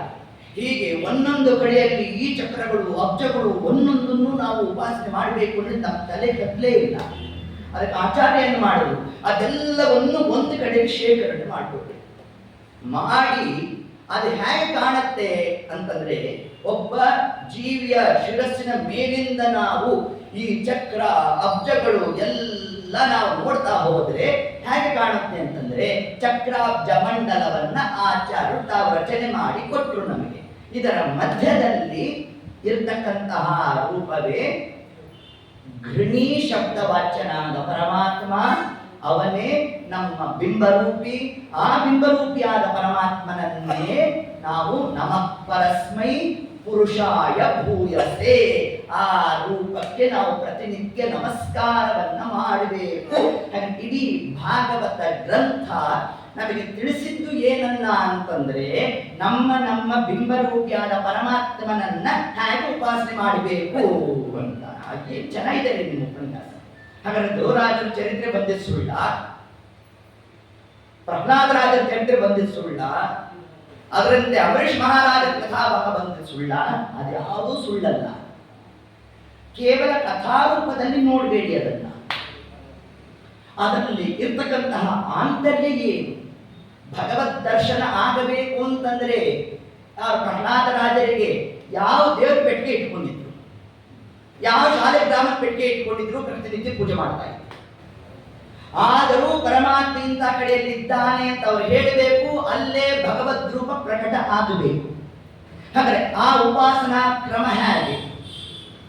ಕಂಡಲ್ಲೇ ವಿಶ್ವರೂಪ ಕಾಂಬಾರು, ಅವರನ್ನೇ ವ್ಯಾಪ್ತೋಪಾಸಕರು ಅಂತ ಕರೆದಿದ್ದಾರೆ, ಅಪ್ರತೀಕಾಲಂಬನರು ಅಂತ ಕರೆದಿದ್ದಾರೆ. ತದಾಕಾರ ತದ್ವಾಚ್ಯ ತದ್ಭಿನ್ನತಾ ಪರಮಾತ್ಮ ಇದ್ದಾನೆ ಅಂತ ಉಪಾಸನೆಯಿಂದ ತಾವು ನಡೆಸಿದ್ದರ ಫಲ ಅವರಿಗೆ ಸಾಕ್ಷಾತ್ ಪರಮಾತ್ಮ ತಾನು ಅಲ್ಲಿ ಇರುವ ರೂಪ ಅಭಿವ್ಯಕ್ತ ಆಯಿತು. ಇದು ಭಾಗವತ ತಿಳಿಸುವುದು. ಒಂದೊಂದು ಚರಿತ್ರೆಯಿಂದ ಒಂದೊಂದು ಮಹತ್ವವನ್ನು ತಿಳಿಸ್ತಾರೆ. ಅಂಬರೀಷ್ ಮಹಾರಾಜ ಏಕಾದಶಿ ಮಾಡ್ತಾರೆ. ಯಾರು ಸತ್ಕರ್ಮಾನುಷ್ಠಾನವನ್ನು ಮಾಡ್ತಾರೋ ಅವರನ್ನ ನಾನು ರಕ್ಷಣೆ ಮಾಡ್ತೀನಿ ಅಂತ ಪರಮಾತ್ಮ ಅಲ್ಲಿ ಕರ್ಮಕ್ಕೆ ಮಹತ್ವ ತಿಳಿಸ್ತಾ, ಮತ್ತೊಂದು ಕಡೆ ಇಲ್ಲಿ ಜ್ಞಾನಕ್ಕೆ ಮಹತ್ವವನ್ನು ತಿಳಿಸ್ತಾ, ಹೀಗೆ ಅದೆಲ್ಲದರ ಒಂದು ಸಮನ್ವಯ ಎಲ್ಲ ಆಗಬೇಕು. ಪೂಜ್ಯಶ್ಚ ಭಗವಾನ್ ವಿಷ್ಣು, ಪರಮಾತ್ಮನ ಧ್ಯಾನದಲ್ಲಿ ನಾವು ಚಿಂತನೆಯನ್ನು ಮಾಡಬೇಕು ಅಂತ ಹೇಳ್ತಾ, ಹೀಗೆ ಚತುರ್ಭುಜಂ ಇದೊಂದು ಸಾಮಾನ್ಯ ರೂಪ. ಈ ರೂಪವನ್ನೇ ಪುರುಷ ಅಂತ ಕರೆದಿದ್ದಾರೆ. ಕಂಜ ರಥಾಂಗ ಶಂಖ ಗದಾಧರಂ ಧಾರಣಾಯ ಸ್ಮರಂತಿ ಅಂತ ಹೀಗೆ ಪರಮಾತ್ಮ ನಮ್ಮ ಹೃದಯದಲ್ಲಿ ಚೋಟುದ್ದ ರೂಪನಾಗಿ ತಾನು ಸ್ಥಿತನಾಗಿದ್ದಾನೆ. ನೆರೆ ನಂಬಿದೆ ಮತ್ ಹೃದಯ ಮಂಟಪದೊಳು ಪರಿಶೋಭಿಸುತ್ತಿರು ಪಾಂಡುರಂಗ. ಹಾಗಾದ್ರೆ ಸಾಹಿತ್ಯವು ಏನು ತಿಳಿಸ್ತಾರೆ ನಮಗೆ? ಮನೆಯಲ್ಲಿರುವ ಮಂದಾಸನ ಯಾಕೆ ಅಂತಂದ್ರೆ ಅದರಿಂದಲೇ ಸಾಧನೆ ಅಂತಲ್ಲ, ಅದು ನಮ್ಮ ಅಭ್ಯಾಸಕ್ಕಾಗಿ. ಈಗ ಒಬ್ಬ ಇಂಜಿನಿಯರಿಂಗ್ ಸ್ಟೂಡೆಂಟ್ ತಾನೇನು ಮಾಡ್ದ, ಯಾವುದೋ ಒಂದು ಲ್ಯಾಬೊರೇಟರಿ ಹೋದ, ಭಾರಿ ಪ್ರಯೋಗವನ್ನು ಮಾಡ್ತಾ ಇದ್ದ. ಪ್ರಯೋಗವನ್ನು ಮಾಡಿದ ಮೇಲೆ ಇವತ್ತು ನೀನು ಇಷ್ಟೆಲ್ಲ ಪ್ರಯೋಗ ಮಾಡಿದ್ದೆಲ್ಲ, ಇದಕ್ಕೆ ನಿನಗೆ ಎಷ್ಟು ರೊಕ್ಕ ಕೊಟ್ಟರು ಅಂದರೆ, ಇವು ಅದು ರೊಕ್ಕಕ್ಕಲ್ಲಿ ಮಾಡಿದ್ದು ಅಭ್ಯಾಸಕ್ಕೋಸ್ಕರ ಮಾಡಿದೆ. ಆ ಅಭ್ಯಾಸವನ್ನ ಮುಂದೆ ತಾನು ಎಲ್ಲಿ ನೌಕರಿಗೆ ಸೇರಿದ್ದಲ್ಲ ಅಲ್ಲಿ ಇಂಪ್ಲಿಮೆಂಟ್ ಮಾಡ್ದ. ಅಲ್ಲೇನಾಯ್ತು, ಅವನಿಗೆ ಪಗಾರ ಬರಲಿಕ್ಕೆ ಶುರುವಾಯಿತು. ಅದರಂತೆ ನಾವು ನೀವು ದೇವರ ಮನೆಯಲ್ಲಿ ಕೂತು ಪ್ರತಿನಿತ್ಯ ಪೂಜೆ ಮಾಡುವುದು ಒಬ್ಬ ವಿದ್ಯಾರ್ಥಿ ಲ್ಯಾಬೊರೇಟರಿಯಲ್ಲಿ ಮಾಡ್ತಕ್ಕಂಥ ಪ್ರಯೋಗದಂತೆ. ಆ ಪ್ರಯೋಗದ ಸದ್ವಿನಿಯೋಗ ಎಲ್ಲ ಆಗಬೇಕು, ನಮ್ಮ ಹೃದಯದಲ್ಲಿ ಆಗಬೇಕು. ಆ ರೂಪವನ್ನು ನಾವು ನಿಲ್ಲಿಸ್ಕೋಬೇಕಾದ್ರೆ ಒಂದು ರೂಪ ಕಣ್ಮುಂದೆ ಬರಬೇಕಲ್ಲ ನಮಗೆ. ಆ ರೂಪದ ಅಭ್ಯಾಸಕ್ಕಾಗಿ ಮೂರ್ತಿ ಪೂಜೆ. ಇಷ್ಟು ಅಂಶವನ್ನು ಶ್ರೀಮದ್ ಆಚಾರ್ಯ ತಿಳಿಸ್ತಾರೆ ನಮಗೆ. ಹೀಗೆ ಆ ಕ್ರಮದಿಂದ ಪ್ರಸನ್ನ ವಕ್ತ್ರಂ, ಶುಕಾಚಾರ್ಯರ ಪಟುತ್ವ ನೋಡ್ರಿ ಹೇಗಿದೆ. ಆ ಬಿಂಬರೂಪಿಯಾದ ಪರಮಾತ್ಮ ಹೇಗಿದ್ದಾನೆ? ಪ್ರಸನ್ನ ವಕ್ತ್ರಂ, ಮಂದಹಾಸದಿಂದ ಯುಕ್ತನಾಗಿದ್ದಾನಂತ ಪರಮಾತ್ಮ. ಅದರ ಜೊತೆಗೆ ನಳಿನಾಯತೆ ಕ್ಷಣಂ, ಒಳ್ಳೆ ಸರೋಜ ನೇತ್ರಂ, ಅಗಲವಾದ ಕಣ್ಣುಗಳುಳ್ಳಂತಹ ಪರಮಾತ್ಮ. ಪಿಶಂಗವಾಸ, ಹಳದಿ ವಸ್ತ್ರವನ್ನು ಹುಟ್ಟಿದ್ದಾನಂತೆ ಪರಮಾತ್ಮ. ಹೀಗೆ ಕೇಚಿತ್ ಈ ಕ್ರಮದಿಂದಾಗಿ ಸ್ವದೇಹ ಅಂತ ಹೃದಯಾವಕಾಶೇ, ನಮ್ಮ ಹೃದಯದ ಅವಕಾಶ ಅರ್ಥಾತ್ ಆ ಹೃದಯದಲ್ಲಿ ಇರ್ತಕ್ಕಂತಹ ಪರಮಾತ್ಮನನ್ನ, ಪ್ರಾದೇಶ ಮಾತ್ರ ಚತುರ್ಧನಾದ ಪರಮಾತ್ಮನನ್ನ ನಾವು ಸ್ಮರಣೆಯನ್ನು ಮಾಡಬೇಕು. ಹೀಗೆ ಯಾರು ನಿರಂತರವಾಗಿ ಈ ರೂಪದ ಉಪಾಸನೆಯನ್ನು ಮಾಡ್ತಾರೋ ಅಂಥವರಿಗೆ ಏನು ಫಲ ಅಂತ ಪರೀಕ್ಷಿತ್ ಮಹಾರಾಜ ತಾವು ಪ್ರಶ್ನೆ ಮಾಡಿದಾಗ ಆಕರ್ಷಕಾಚಾರ್ಯ ತಿಳಿಸಿದ್ರು, ನೋಡಪ್ಪ, ಯಾರು ನಿರಂತರವಾಗಿ ಏತತ್ಕ್ರಮದಿಂದ ಉಪಾಸನೆ ನಡೆಸ್ತಾರೋ ಅಂತಕಾಲೇ ವಿಶೇಷತಃ. ಏನು ವಿಶೇಷತಃ ಹಾಗಾದ್ರೆ ಹೇಳಿರಾಗದು ಸ್ವಾಮಿ, ಸ್ವಲ್ಪ ವಿಸ್ತಾರ ಮಾಡಿ ಅಂತಂದಾಗ ಆಗ ತಿಳಿಸಿದ್ರು. ಮತ್ತೇನಿಲ್ಲೋ ನೋಡು, ಪ್ರಾಣೋತ್ಕ್ರಮಣ ಕಾಲದಲ್ಲಿ ಸಜ್ಜೀವರಿಗೆ ಯಾರು ಈ ಕ್ರಮದಿಂದಾಗಿ ತಮ್ಮ ತಮ್ಮ ಹೃದಯದಲ್ಲಿ ಈ ಚೋಟುದ್ದನಾದ ಪರಮಾತ್ಮನನ್ನ ಉಪಾಸನೆಯನ್ನು ಮಾಡ್ತಾರೋ ಅಂಥವರಿಗೆ ಪ್ರಾಣೋತ್ಕ್ರಮಣ ಹೇಗೆ ಅಂತಂದ್ರೆ ಮೇಲ್ಮುಖವಾಗಿ. ಇದು ಮೊಟ್ಟ ಮೊದಲನೇ ಸಾಧನೆ. ಬ್ರಹ್ಮಾನಂದರಾದಲ ಆಮೇಲೆ ನಮ್ಮ ಸಾಧನೆ ಕೊನೆಯ ಪಕ್ಷ ಎಲ್ಲಿ ತನಕ ಆದರೂ ಮುಟ್ಟಬೇಕು. ಅಧೋದ್ವಾರದಿಂದ ಹೋಗದೇ ಇರೋ ಥರ ನೋಡ್ಕೋಬೇಕು, ಮೇಲ್ಮುಖವಾಗಿ ಹೋಗ್ಬೇಕು. ಮೇಲ್ಮುಖವಾಗಿ ಹೋಗಬೇಕಾದರೆ ತಟ್ಟನೆ ಪ್ರಾಣ ಹೋಗುವಲ್ಲ. ವಾಯುದೇವರು ಜೀವನನ್ನು ಕರ್ಕೊಂಡು ತಾವು ಹೊರಡ್ತಾರೆ. ಹೊರಟಾಗ ಆಜ್ಞಾಚಕ್ರದಲ್ಲಿ ಜೀವನನ್ನ ನೆಲೆಸ್ತಾರೆ. ಎಲ್ಲಿದೆ ಆಜ್ಞಾಚಕ್ರ? ದಕ್ಷಿಣಾಕ್ಷಿಗೆ ತಾಗಿಕೊಂಡು ಇರೋದೇ ಆಜ್ಞಾಚಕ್ರ. ಇಲ್ಲಿ ಭ್ರೂಮಧ್ಯೆ ಪ್ರಾಣಾವೇಶ ಸಮ್ಯಕ್ ಶುಕಾಚಾರ್ಯರು ಭ್ರೂಮಧ್ಯೆ ಉಬ್ಬಿನ ಮಧ್ಯದ ಭಾಗ ದಕ್ಷಿಣಾಕ್ಷಿಗೆ ತಾಗಿಕೊಂಡಿರ್ತಕ್ಕಂತಹ ಆಜ್ಞಾಚಕ್ರದಲ್ಲಿ ಜೀವನನ್ನ ನಿಲ್ಲಿಸ್ತಾರೆ. ಪ್ರಶ್ನೆ ಮಾಡ್ತಾರಂತೆ. ಏನು ಪ್ರಶ್ನೆ? ಇಲ್ಲಿ ಯಾರು ಕಾಣಿಸ್ತಾ ಇದ್ದಾರೆ ಅಂತ ಪ್ರಶ್ನೆ. ನಾವೇನಾದ್ರು ಉತ್ತರ ಕೊಟ್ಬಿಟ್ಟು ಬ್ರಹ್ಮರಂಧ್ರದಿಂದ ಪ್ರಾಣೋತ್ತರ ಮಾಡಿ, ನಮ್ಗೆ ಯಾರು ಕಂಡಿಲ್ಲ ಆ ಕಾಲಕ್ಕೆ ಪಂಚ ಜ್ಞಾನೇಂದ್ರಿಯದಿಂದ ಪ್ರಾಣೋತ್ತರ. ಇಷ್ಟು ವ್ಯವಸ್ಥೆಯಿಂದ ಹಾಗಾದರೆ ಇಲ್ಲಿ ನಮಗೆ ಯಾರು ಕಾಣಿಸ್ಬೇಕು ಅಂತಂದ್ರೆ ಅದಕ್ಕೆ ತಿಳಿಸ್ತಾರೆ, ವಿಶ್ವನಾಮಕನಾದ ಪರಮಾತ್ಮನ ದರ್ಶನ ಆಗಬೇಕು ಅಂತ ತಿಳಿಸ್ತಾರೆ. ಆ ವಿಶ್ವನಾಮಕನಾದ ಪರಮಾತ್ಮ ಹೇಗಿದ್ದಾನೆ? ಇವತ್ತು ನಾವು ಯಾರ ಆರಾಧನೆಯನ್ನ ಮಾಡಿ ಬಂದಿದ್ದೇವೋ ಅವನ ಬಿಂಬರೂಪಿ ಅದೇ ಆಕಾರದಲ್ಲಿ ಇದ್ದಾನೆ. ವಿಶ್ವಂಬರ ರೂಪವೇ ಆನೆಮುಖ. ಈ ಗಣಪತಿಗೆ ಆನೆಮುಖ ಯಾಕೆ ಬಂತು ಅಂತಂದ್ರೆ ಪುರಾಣದಲ್ಲಿ ಕಥೆಗಳು ಹೇಳುತ್ತೆ, ತಗೊಳ್ಳೋಣ ಅದನ್ನ. ಆದರೆ ಸ್ವಲ್ಪ ಆಲೋಚನೆ ಮಾಡಬೇಕು ನಾವು. ಆ ಪಾರ್ವತಿ ದೇವಿ ತನ್ನ ದೇಹದ ಒಂದು ಧಾತುವಿನಿಂದಾಗಿ ತಾನು ಒಂದು ಜೀವವನ್ನು ತಾವು ಸೃಷ್ಟಿ ಮಾಡಿದ್ದಾರೆ. ತಾನು ದ್ವಾರಪಾಲಕನಾಗಿರಬೇಕು, ಎತ್ತತ್ಕಾಲಕ್ಕೆ ಮಹೋದರ ದೇವರು ಬರಬೇಕು. ಆ ಗಣನಾಯಕ ತಾನು ಅದನ್ನ ನಿರೋಧಯಾಮಾಸ, ತಡೆಯೋಣ, ತಡೆದಾಗ ಅವನ ಶಿರಸ್ಸನ್ನು ಛೇದನ ಮಾಡಬೇಕು. ಪಾರ್ವತಿ ದೇವರು ಬಂದು ತಾವು ಸ್ತೋತ್ರವನ್ನು ಮಾಡಿದ್ದಾರೆ. ಸ್ತೋತ್ರ ಮಾಡಿದಾಗ ಮಹರುದ್ರ ದೇವರು ಒಂದು ಆನೆ ಮುಖವನ್ನು ತಂದು ಅಲ್ಲಿ ಜೋಡಿಸಿದ್ರು. ಇದಿಷ್ಟು ನಮಗೇನು ಪುರಾಣದ ಕಥೆ. ಸ್ವಲ್ಪ ಇಲ್ಲಿ ಆಲೋಚನೆ ಮಾಡಿ. ಇನ್ನೊಂದು ಜೀವದ ಶರೀರವನ್ನ ತಗೊಂಡು ಇಲ್ಲಿ ಜೋಡಿಸೋ ಸಾಮರ್ಥ್ಯ ಇರೋ ನಮ್ಮ ರುದ್ರದೇವರು ಅಲ್ಲೇ ಆ ತಲೆ ಬಿದ್ದಿತ್ತು, ಅದನ್ನೇ ಯಾಕೆ ಜೋಡಿಸಲಿಲ್ಲ? ಅಂದ್ರೆ ಇದರ ಆಂತರ್ಯ. ಆ ಕಥಾ ನೆಪ ಮಾತ್ರ. ಆಂತರ್ಯ ಏನು ಅದಕ್ಕೆ ತಿಳಿಸ್ತಾರೆ. ವಿಶ್ವೋಪಾಸಕನೇ ಸನ್ಮನದಿ ವಿಜ್ಞಾಪಿಸುವೆ. ಹರಿಕಥಾಮೃತ ಸಾರದಲ್ಲಿ ಜಗನ್ನಾಥದಾಸರು ತಿಳಿಸ್ತಾರೆ, ವಿಶ್ವೋಪಾಸಕನೇ, ವಿಶ್ವನಾಮಕನಾದ ಪರಮಾತ್ಮನನ್ನ ಎಷ್ಟು ಪ್ರಕಾರದಿಂದ ಗಣಪತಿ ತಾನು ಉಪಾಸನೆಯನ್ನು ನಡೆಸಿದ್ದ ಅಂತಂದ್ರೆ ಯದ್ಯುಪಾಸತೆ ತದೈವ ಭವತಿ. ಆ ಪರಮಾತ್ಮನ ತನ್ನ ಪ್ರಸಿದ್ಧತೆಯನ್ನ ಗಣಪತಿಯಲ್ಲಿ ಇಟ್ಟುಬಿಟ್ಟಂತೆ. ಇವತ್ತು ನಮಗೆ ಗಜಮುಖ ಅಂದ್ರೆ ತಲೆಗೆ ಬರೋದೇ ಗಣಪತಿ ಹೊರತಾಗಿ ವಿಶ್ವನಾಮಕನಾದ ಪರಮಾತ್ಮ ಬರೋದೇ ಇರುತ್ತೆ. ಇಷ್ಟು ಕ್ರಮದಿಂದ ಆ ಪರಮಾತ್ಮನ ವೈಶ್ವಾನರು ಅಷ್ಟು ಮಾತ್ರ ಅಲ್ಲ, ಏತತ್ಕಾಲಕ್ಕೆ ಸ್ಥಾನವೋ ಗಜವಕ್ತ್ರಕಃ ವಿಶ್ವ ತೈಜಸ ಬ್ರಾಹ್ಮಣ, ಮೂರು ರೂಪಗಳು ಆನೆ ಮುಖವೇ. 12ನೇ ಸ್ಕಂದದಲ್ಲಿ ಇದನ್ನು ಭಾರಿ ವಿಸ್ತಾರ ಮಾಡ್ತಾರೆ ಈ ಭಾಗವನ್ನು. ವಿಶೇಷವಾಗಿ ಈ ರೂಪವನ್ನು ಉಪಾಸನೆ ಮಾಡುವ ಸಾಮರ್ಥ್ಯ ಯಾರಿಗಿದೆ? ಬ್ರಹ್ಮವಾಯುಗಳಿಗೆ ಅಂತ ತಿಳಿಸ್ತಾರೆ. ಹೀಗೆ ಆ ಕ್ರಮದಿಂದ ವಿಶ್ವೋಪಾಸಕನೇ ಆ ಗಣಪತಿ ತಾನು ವಿಶ್ವನಾಮಕನಾದ ಪರಮಾತ್ಮನನ್ನ ಏನು ಉಪಾಸನೆಯನ್ನು ಮಾಡಿದ್ದಾರೆ. ಹಾಗಾಗಿ ಇವತ್ತಿನ ದಿವಸ ನಾವು ನೀವು ಮಾಡತಕ್ಕಂತಹ ಗಣಪತಿಯ ಆರಾಧನೆಯ ಆಂತರ್ಯ ಏನು ಅಂತಂದ್ರೆ, ಉತ್ಕ್ರಮಣ ಕಾಲದಲ್ಲಿ ನಿನ್ನ ಉಪಾಸ್ಯ ಮೂರ್ತಿಯಾದ ಪರಮಾತ್ಮನ ದರ್ಶನ ನಮಗೆ ಆಗುವಂತೆ ಮಾಡುವಂತ ಪ್ರಾರ್ಥನೆ ಮಾಡಲಿಕ್ಕಾಗಿ ಹೊರಟಿರ್ತಕ್ಕಂತಹ ವ್ರತಾಚರಣೆ ಯಾವುದು? ಈ ಗಣಪತಿಯ ವ್ರತಾಚರಣೆ. ಇಷ್ಟು ಮಾಡಬೇಕು. ಹೀಗೆ ಏತತ್ಕ್ರಮದಿಂದಾಗಿ ವಿಶ್ವೋಪಾಸಕನೇ ಸನ್ಮನದಿ, ನನ್ನ ಮನಸ್ಸಿನಲ್ಲಿ ಮತ್ತು ಗಣಪತಿಯ ಮನಸ್ಸಿನಲ್ಲಿ ಯಾರಿದ್ದಾನೆ ಅಂದರೆ ಈ ವಿಶ್ವನಾಮಕನಾದ ಪರಮಾತ್ಮ ತಾನು ಅತ್ಯಂತ ಸ್ಫುಟವಾಗಿ ತಾನು ಸ್ಥಿತನಾಗಿದ್ದಾನಂತೆ. ರಾಯರು ಈ ರೂಪದ ವರ್ಣನೆಗಾಗಿ ಒಂದು ಗದ್ಯವನ್ನು ರಚನೆ ಮಾಡಿದ್ದಾರೆ. ಅದು ನಮಗೆ ಹೆಚ್ಚು ಪ್ರಚಲಿತಿಗೆ ಬಂದಿಲ್ಲ. ಅದು ಮಾನುಷ ದೇಹೇ ಭಗವತ್ ಸಂಖ್ಯಾ ಧ್ಯಾನ ಪ್ರಕರಣ ಅಂತ ಒಂದು ಗ್ರಂಥ, ಒಂದು ಗದ್ಯ.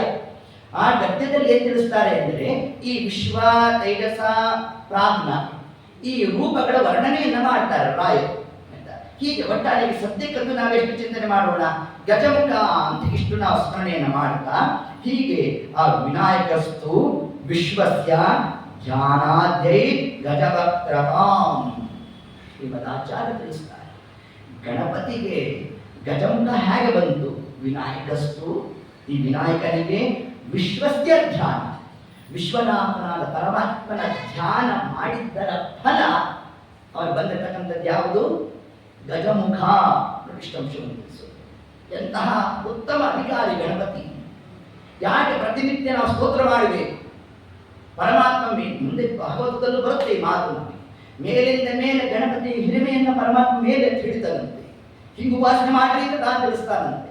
ಚಾರು ದೇಹ್ನಾಹ್ವಯನೆನಿಸಿ ಅವತಾರ ಮಾಡಿದೆ ರುಕ್ಮಿಣಿಯಲ್ಲಿ ಗೌರಿ ಅರಸನ ವಿರೋಧಿಗಳು ಅಂತ ಯಾರಿದ್ರು ಅವರನ್ನೆಲ್ಲ ಸಂಹಾರ ಮಾಡಲಿಕ್ಕೋಸ್ಕರ ಕೃಷ್ಣ ಮತ್ತು ರುಕ್ಮಿಣಿ ದೇವಿಯಲ್ಲಿ ಪ್ರಧಾನವಾಗಿ ಬಂದಿರತಕ್ಕಂತಹ 10 ಮಂದಿ ಸಂತಾನದಲ್ಲಿ ಅದರಲ್ಲಿ ಒಬ್ಬ ಯಾರು? ಸ ಚಾರುದೇಶ್ನೋ ಅಪಿಹಿ ವಿಘ್ನರಾಜ. ಆಚಾರ್ಯ ಮಹಾಭಾರತ ನಿರ್ಣಯದ 20ನೇ ಅಧ್ಯಾಯದಲ್ಲಿ ಮಾತಂತ ತಿಳಿಸ್ತಾರೆ. ಈ ಚಾರುದೇಶ ಅಂತ ಯಾರು ಆ ದೇವತೆ ಇದ್ದಾನೆ, ಈತ ಮೂಲದಲ್ಲಿ ಯಾರು ಅಂತಂದ್ರೆ ಹಿ ನಿಶ್ಚಿತವಾಗೂ ಕೂಡ ವಿಘ್ನರಾಜ ಸಾಕ್ಷಾತ್ ಗಣಪತಿ ಅಂತ. ಅದರಿಂದ ಚಾರುದೇಶ ಅನ್ನೋ ಒಂದು ರೂಪವನ್ನು ನಾವು ಧಾರಣೆ ಮಾಡ್ತಾ ಎತ್ತತ್ ಕಾಲಕ್ಕೆ ಚಾರುದೇಶೇನ ಸಂಸಪ್ತೋ ವಿವಿಧೋ ನಾಮ ದಾನವ. ವಿವಿಧ ಅನ್ನೋ ಒಬ್ಬ ದಾನವನನ್ನು ಕೂಡ ಗಣಪತಿ ತಾನಲ್ಲಿ ಸಂಹಾರವನ್ನು ಮಾಡಿರ್ತಕ್ಕಂಥದ್ದು. ಮತ್ತು ಎಲ್ಲೆಲ್ಲಿ ಗಣಪತಿಯ ಮಹತ್ವವನ್ನ ಶ್ರೀಮದ್ ಭಾಗವತ ಗ್ರಂಥ ತಾನು ಉಲ್ಲೇಖ ಮಾಡುತ್ತೆ. ಜಗನ್ನಾಥದಾಸರು ಅದನ್ನು ಉಲ್ಲೇಖ ಮಾಡಿಕೊಟ್ಟಿದ್ದಾರೆ ಮಹಾಕಾವು. ಶುಕ್ರ ಶಿಷ್ಯರ ಸಂಹರಿಸುವುದಕ್ಕೆ ಶಕ್ರನಿನ್ನನು ಪೂಜಿಸಿದನು ಗುರುಕ್ರಮ ಶ್ರೀರಾಮಚಂದ್ರನು ಸೇತುಮುಖದಲ್ಲಿ ಅಂತ ತಿಳಿಸಿದರು. ಶುಕ್ರ ಶಿಷ್ಯರ ಸಂಹರಿಸುವುದಕ್ಕೆ, ಶುಕ್ರ ಶಿಷ್ಯರು ಅಂದ್ರೆ ದಾನವರು. ಪ್ರಸಂಗ ಯಾವಾಗ ಇಂದ್ರದೇವರಿಗೆ ಅಷ್ಟಮಸ್ಕಂದ ಭಾಗವತ ಆ ರಾಜ್ಯವನ್ನ ಇಂದ್ರದೇವರ ಆಧಿಪತ್ಯವನ್ನ ರಕ್ಷಣೆ ಮಾಡಿಬಿಟ್ರು. ಏತತ್ಕಾಲಕ್ಕೆ ಸಮುದ್ರ ಮಥನಾದಿಗಳ ಪ್ರಾರಂಭ ಅಲ್ಲ, ಅನೇಕ ವಿಘ್ನಗಳು ಬಂದು ಮೊದಲಿಗೆ ಆಯ್ದು ಮುಳುಗು ಹೋಗಬೇಕು, ಅಲ್ಲಿಂದ ಮುಂದಕ್ಕೆ ವಾಸುಕಿಗೆ ಶ್ರಮ ಆಗಬೇಕು, ಮೇಲೆ ಹಾರ್ಲಿಕ್ಕೆ ಶುರು ಮಾಡಬೇಕು. ಯಾವುದು? ಆ ಮಂದ್ರ ಪರ್ವತ. ಆ ಇಂದ್ರದೇವರು ಹೋಗಿ ಪರಮಾತ್ಮನನ್ನು ಸ್ತೋತ್ರ ಮಾಡಿದರು. ಸ್ವಾಮಿ, ಇಷ್ಟು ವಿಘ್ನಗಳು ಯಾಕೆ ಬರ್ತಾ ಇದೆ ಅಂತಂದ್ರೆ, ಆಗ ನಮ್ಮ ದೇವರು ಅನ್ನಂತೆ ಗಣಪತಿ ಆರಾಧನೆ ಮಾಡಿದ್ಯಾ? ಮೊದಲಿಗೆ ಗಣಪತಿ ಪೂಜೆ ಮಾಡಿ ನೀವು ಪ್ರಾರಂಭ ಮಾಡಬೇಕಾಯಿತು, ಯಾಕೆ ಮಾಡಲಿಲ್ಲ ಅಂತ ನಮ್ಮ ಸ್ವಾಮಿ. ಅದಕ್ಕೆ ಇಷ್ಟು ವಿಘ್ನಗಳು ಒಂದ. ಎಲ್ಲಿಂದ ಎಲ್ಲಿಗೆ ಗಣಪತಿ ಮಹತ್ವ ಅದನ್ನೇ ತಿಳಿಸ್ತಾರೆ. ಶ್ರೀಶನ ಅನುಗ್ರಹವು ಎಂತುಟೋ ನಿನ್ನಲ್ಲಿ, ದೇವರ ಅನುಗ್ರಹ ಎಷ್ಟಿದೆ ಸ್ವಾಮಿ ನಿನ್ನಲ್ಲಿ ಎಂತ ಜಗನ್ನಾಥದಾಸರು. ಕಾರಣ ಮಹಾಭಾರತಾದಿ ಗ್ರಂಥವನ್ನ ಯಾವುದು ವೇದಾಲ ವಿಕ್ರಮ ಚಕ್ರಿ ಮಹಾಭಾರತ ಉತ್ತಮಂ, ಮಹಾಭಾರತವನ್ನ ಇವರು ಗಣಪತಿ ಕೈಯಿಂದ ಪರಮಾತ್ಮ ತಾನು ಬರೆಸುತ್ತಲ್ಲ, ಇನ್ನೆಷ್ಟು ಭಗವದ್ ಅನುಗ್ರಹ ನೋಡಿ. ಅಂತಹ ಏತತ್ ಹೀಗೆ ಗಣಪತಿಯ ಮಹಿಮೆಯನ್ನು ನಾವು ತಿಳಿತಾ ಏಕವಿಂಶತಿ ಮೋದಕ ಪ್ರಿಯ. ಏನು ಮೋದಕ ಪ್ರಿಯ? ನಾವೇ ಮನೇಲಿ ಮಾಡಿದ್ವಲ್ಲ ಮೋದಕ, ಇದಿಷ್ಟೇ ಮೋದಕ. ಇದು ಸ್ಥೂಲ. ಆದರೆ ಆ ಮೋದಕ ಅಂದ್ರೆ ಏನರ್ಥ? ಮೋದಕ ಪ್ರಿಯ. ಮೋದ ಅಂದ್ರೆ ಆನಂದ, ಕ ಅಂದ್ರೆ ತೀರ್ಥ. ಮೋದಕ ಅಂದ್ರೆ ಆನಂದ ತೀರ್ಥ. ಆನಂದ ತೀರ್ಥರಿಗೆ ಪ್ರಿಯನಾದವನೇ ಮೋದಕ ಪ್ರಿಯನೇ ಅಂತ ಶಬ್ದ ಆಗ್ತಾರೆ. ಹೀಗೆ ಈ ಕ್ರಮದಿಂದ ಯಾಕೆ ಆಚಾರ್ಯರಿಗೆ ಯಾಕೆ ಪ್ರೀತರಾದ್ರು ಇವರು ಅಂತಂದ್ರೆ ಅದಕ್ಕೆ ತಿಳಿಸ್ತಾರೆ. ಯಾವ ತಾತ್ಪರ್ಯ ನಿರ್ಣಯವನ್ನು ಆಚಾರ್ಯ ಬರೆದಿದ್ದಾರೋ ಆ ಮೂಲ ಗ್ರಂಥವನ್ನ ಪರಮಾತ್ಮ ನಿನ್ನಿಂದ ಬರೆಸುತ್ತಲ್ಲೋ ಅಂತ ವಿಶೇಷವಾಗಿ ಅದು ವಾಯುದೇವರ ಸನ್ನಿಧಾನ. ಯಾರಲ್ಲಿ? ವಿಶೇಷವಾಗಿ ಗಣಪತಿಯಲ್ಲಿ ವಾಯುದೇವ ಸನ್ನಿಧಾನ ಇರಬೇಕು. ಇಲ್ಲ ಅಂದ್ರೆ ಗ್ರಂಥಾದಿಗಳನ್ನ ರಚನೆ ಮಾಡ್ಲಿಕ್ಕೆ ಆಗೋಲ್ಲ. ಅವರ ಅಪರಾಧ ಶುಕಾಚಾರ್ಯರಲ್ಲಿ ವಾಯುದೇವ ಸನ್ನಿಧಾನ ಅಂತ ನಾವು ಅದನ್ನು ಕೇಳಬೇಕಾದ್ರೆ ಇನ್ನು ಗಣಪತಿಯಲ್ಲಿ ಇಲ್ಲ ಅಂತ ನಾವು ಅರ್ಥ ಮಾಡ್ಲಿಕ್ಕಾಗತ್ತ? ಹಂಗಲ್ಲ. ಆದರೂ ಕೂಡ ಪರಮಾತ್ಮನ ಅನುಗ್ರಹಕ್ಕೆ ಪಾತ್ರರಾದವರು ಕ್ರಮದಿಂದಾಗಿ ಆನಂದ ತೀರ್ಥರಿಗೆ ಅತಿ ಪ್ರಿಯನಾಗಿರ್ತಕ್ಕಂಥವರು ಅನ್ನುವ ಅಂಶವನ್ನು ಕೂಡ ಲೇಖಕಾಗ್ರಣಿ 7 ಶಬ್ದ ನೋಡಿ ಜಗನ್ನಾಥ ಪ್ರಯೋಗ ಮಾಡ್ತಾರೆ. ಆ ಲೇಖನವ ಯಾರ ಬೇಗ ವೇದವ್ಯಾಸ ದೇವರ ವೇಗಕ್ಕೆ ತಾವು ಕೂತು ಬರಿಬೇಕು ಅಂತಂದ್ರೆ ಎಂತುಂಟೋ ಈಶ ಅನುಗ್ರಹವು. ಎಷ್ಟು ಅನುಗ್ರಹ ನಿನಗೆ, ಪರಮಾತ್ಮನ ಅನುಗ್ರಹ, ವಾಯುದೇವರ ಅನುಗ್ರಹ, ಹೀಗೆ ಇಂತಿಂತಹ ಅನುಗ್ರಹ ಉಳ್ಳಂತಹ ಆ ನಮ್ಮ ಗಣಪತಿಯನ್ನೇ ನಾವು ಯಾಕೆ ಉತ್ಕ್ರಮಣ ಕಾಲದಲ್ಲಿ ಯಾವ ಭಗವತ್ ರೂಪದ ದರ್ಶನ ಆಗಬೇಕು ಅಂತಂದ್ರೆ ಅದು ವಿಶ್ವನಾಮನಾದ ಪರಮಾತ್ಮ. ಎಷ್ಟು ಮಹತ್ವ ಆ ರೂಪಕ್ಕೆ ಅಂತಂದ್ರೆ ಪ್ರತಿನಿತ್ಯ ಶ್ರೀಮದ್ ಆಚಾರ್ಯರು ನಿಮ್ಮಿಂದ ಬೆಳಗ್ಗೆ ಎದ್ದ ಕೂಡಲೇ ಹೇಳಿಸ್ತಕ್ಕಂತಹ ನಾಮವೇ ವಿಶ್ವನಾಮ. ಯಾವ ಕಾಲ ನಿರ್ಮಾಲ್ಯ ತೀರ್ಥ ತಗೋಬೇಕಾದ್ರೆ ಯಾವ ನಾಮ? ವಿಶ್ವಾಯ ನಮಃ, ತೇಜಸಾಯ ನಮಃ, ಪ್ರಾಜ್ಞಾಯ ನಮಃ, ತುರ್ಯಾಯ ನಮಃ. ನೋಡಿ, ಈ ರೂಪವನ್ನೇ ಯಾಕೆ ಕೊಟ್ಟರು ಆಚಾರ್ಯರು ಅಂದ್ರೆ ಸಂತತಂ ಚಿತ್ತಯೇನಂತಂ, ಸದಾಕಾಲ ಈ ರೂಪವನ್ನು ಸ್ಮರಣೆ ಮಾಡಿರಿ. ಅಂತಕಾಲೇ ವಿಶೇಷತಃ ಆ ಭಗವದ್ರೂಪ ದರ್ಶನ ಆಗುತ್ತದೆ. ಸರಿ, ಹಾಗಾಗಿ ಈ ಗಣಪತಿ ಆಗಬೇಕು ಅಂತಂದ್ರೆ ಹಾಗೆ ಇಂದ್ರದೇವರು ತಾವು ಕಾರ್ಯ ಮಾಡಬೇಕಾದ್ರೆ ಲೋಕನಿಮಿತ್ತವಾದಂತಹ ವಿಜ್ಞಾನಿಗಳು ಬರೋಣ, ಬಂದಾಗ ಗಣಪತಿ ಆರಾಧನೆ ಮಾಡಿ ಅಂತ ಹೇಳೋಣ. ಗಣಪತಿ ಅಂತರ್ಯಾಮಿ ಆಗುತ್ತಂದು ವಿಶ್ವಬ್ರಹ್ಮನಾಮಕನಾದ ಪರಮಾತ್ಮ ನಾನು ನಿಂತಲ್ಲಿ ಅನುಗ್ರಹವನ್ನು ಮಾಡ್ತೇನೆ ಅಂತ ತಾನೇನ ತಿಳಿಸಿದ್ದಾನೆ. ಅದಕ್ಕೊಂದು ಅಧಿಷ್ಠಾನ ಬೇಕಲ್ಲ ನಮಗೆ. ಆ ರೂಪದ ಅರ್ಥಾತ್ ವಿಶ್ವನಾಮಕನಾದ ಪರಮಾತ್ಮನ ಉಪಾಸನೆಗಾಗಿ ಅಧಿಷ್ಠಾನ ಭೂತವಾಗಿರ್ತಕ್ಕಂಥದ್ದೇ ನಮ್ಮ ಇಂದಿನ ಕಥಾನಾಯಕರಾಗಿರ್ತಕ್ಕಂತಹ ಗಣನಾಯಕ ನಮ್ಮ ಗಣಪತಿ. ಅಂತಹ ಆರಂಭದಲ್ಲಿ ನಮಗೆ ಬಾಗಿ ಶಿರವ ಹೇರಂಬ ನೀನೊಲಿದು ನೀಡನಗೆ ಬರವ. ಆರಂಭದಲ್ಲಿ ನಮಗೆ ಬಾಗಿ ಶಿರವ. ಹೀಗೆ ಅಂತಹ ಗಣಪತಿಗೆ ನಮ್ಮ ಜಗನ್ನಾಥ ದಾಸರು ತಾವು ಜಯಘೋಷವನ್ನು ಮಾಡ್ತಾ ಇದ್ದಾರೆ. ಜಯ ಜಯತು ವಿಘ್ನೇಶ ತಾಪತ್ರಯ ವಿನಾಶನ, ಜಯ ಜಯತು ವಿದ್ಯಾ ಪ್ರದಾಯಕ ವೀತಪೇಶೋಕ, ಜಯ ಜಯತು ಚಾರ್ವಾಂಗ ಕರುಣಾ ನಯನದಿಂದ ನೋಡಿ ಜನ್ಮ ಮಯ ಕೃತಿಗಳನ್ನು ಪರಿಹರಿಸು ಭಕ್ತರಿಗೆ ಹೋದೊಳಗೆ ಕಡುಕರುಣಿ ನೀನೆಂದೆರದ ಹೇ ರೊಡನಸು ನಿನ್ನಡೆಗೆ ಬೆಂಬಿಡದ ಪರಮ ಕರುಣಾ ಸಿಂಧು ಎಂದೆಂದು ನಡು ನಡುವೆ ಹೊರತಪ್ಪ ವಿಘ್ನವ ತಡೆದು ಭಗವನ್ ನಾಮ ಕೀರ್ತನೆ ನುಡಿದು ನುಡಿಸಿನಿಂದ ಪ್ರತಿ ದಿವಸದಲ್ಲಿ ಮರೆಯದರೆ ಏಕವಿಂಶತಿ ಪದಗಳೆನಿಸುವ ಗೋಕದನನು ಮಾಲಿಕೆ ಮೈನಾಕೆ ತನಿಯಂತರ್ಗದ ಶ್ರೀ ಪ್ರಾಣಪತಿ ಎನ್ನುವ ಶ್ರೀಕರ ಜಗನ್ನಾಥ ವಿಠಲ ಸ್ವೀಕರಿಸಿ ಸ್ವರ್ಗ ವರ್ಗದಿ ತಾ ಕೊಡುವ ಸೌಖ್ಯಗಳ ಭಕ್ತರಿಗೆ ಆವ ಕಾಲದಲ್ಲಿ ಹರಿಕಥಾಮೃತ ಸಾರ ಗುರುಗಳ ಕರುಣದಿಂದ ಆಪನಿತು ಬೇಡುವೆ ಪರಮ ಭಗವದ್ ಭಕ್ತರು ಇದನ್ನು ಆದರದಿ ಕೇಳುವುದು ಅಂತ ಹೀಗೆ ಜಗನ್ನಾಥಾದರು ಓತಪ್ರೋತವಾಗಿ ತಾವು ಪ್ರೋತ ಮಾಡಿರ್ತಕ್ಕಂತಹ ಆ ಒಂದು ಕ್ರಮದಿಂದ ಅಂತಹ ಗಣನಾಯಕನಿಗೆ ನಾವು ನೀವು ಜಯಘೋಷವನ್ನು ಮಾಡಿದ್ರೆ ನಮಗೂ ಕೂಡ ಜಯಪ್ರಾಪ್ತಿ. ಯಾವುದು ಜಯ ಅಂದ್ರೆ ಜಯಾಪತಿಯಾದ ಪರಮಾತ್ಮನ ದರ್ಶನವೇ ನಿಜವಾದ ಜಯ ನಮಗೆ.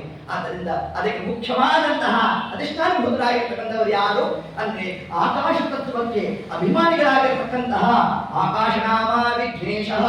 ಛಾಂದೋಗ್ಯದಲ್ಲಿ ಮಾತನ್ನು ಹೇಳ್ತಾರೆ. ಆಕಾಶನಾಮನಾಗಿ ಅದು ಭೂತಾಕಾಶ ಅಂದ್ಕೋಬೇಕು. ಭೂತಾಕಾಶಕ್ಕೆ ಅವಾಂತರ ಅಭಿಮಾನಿಗಳು, ಮುಖ್ಯಾಭಿಮಾನಿಗಳು ವಾಯುದೇವರು, ಆದ್ರೆ ಅವಾಂತರ ಅಭಿಮಾನಿ ಗಣಪತಿ. ಆದ್ರಿಂದ ಗಣಪತಿ ಇನ್ನೇನಂತ ಕರೆದು ಲಂಬೋದರ ಅಂದು. ಉದರ ದೊಡ್ಡದು ಒಂದು. ಉದರ ದೊಡ್ಡದು ಅಂದ್ರೆ ಏನರ್ಥ? ದೊಡ್ಡ ಹೊಟ್ಟೆ ಅಂತ ಅರ್ಥ ಅಲ್ಲ, ಮತ್ತೆ ಆಕಾಶ ಅಂತ ಅರ್ಥ. ಅಲ್ಲಿ ಆಕಾಶಕ್ಕೆ ಸ್ಪೇಸ್, ಆ ಭಾರಿ ಅಂದ್ರೆ ಆಕಾಶಕ್ಕೆ ಅಭಿಮಾನಿ ಯಾರು ಅದಕ್ಕೆ ಒಂದು ಭೌತಿಕವಾಗಿ ಒಂದು ಆಕಾರವನ್ನು ಕೊಟ್ಟಿರ್ತಕ್ಕಂಥದ್ದು ಲಂಬೋದರ ಅನ್ನೋ ಶಬ್ದಾರ್ಥವನ್ನು ನಾವು ನಿರ್ಣಯ ಮಾಡಬೇಕು ಅನ್ನೋ ಒಂದು ಕ್ರಮದಿಂದಾಗಿ ಇಂತಹ ಪರ್ವಕಾಲದಲ್ಲಿ ಯಾವ ಶುಕ್ರಾಚಾರ್ಯರು ವಿಶ್ವನಾಮಕನಾದ ಪರಮಾತ್ಮನನ್ನು ಉಪಾಸನೆ ಮಾಡಿರಿ ಅಂತ ತಿಳಿಸಿದ್ದಾರೋ ಆ ವಿಶ್ವನಾಮಕನಾದ ಪರಮಾತ್ಮನ ಉಪಾಸನೆಗೆ ಮೊಟ್ಟ ಮೊದಲನೆಯದಾಗಿ ತಾರತಮ್ಯದಿಂದಾಗಿ ಅಧಿಕಾರಿ ವರ್ಗ ನಮ್ಮ ಗಣಪತಿ. ಅಂತಹ ಗಣಪತಿ ದ್ವಾರ ನಾವು ನೀವು ಕೂಡ ಆ ಕೇಚಿತ್ ಹೃದಯಾವಕಾಶೆ ನಮ್ಮ ಹೃದಯಗತನಾದ ಆ ಪರಮಾತ್ಮನ ಸ್ಮರಣೆ ಮಾಡ್ತಾ ಆಜ್ಞಾ ಚಕ್ರದಲ್ಲಿ ವಿಶ್ವರೂಪಿಯಾದ ಪರಮಾತ್ಮನನ್ನ ಚಿಂತನೆಯನ್ನು ನಡೆಸೋಣ.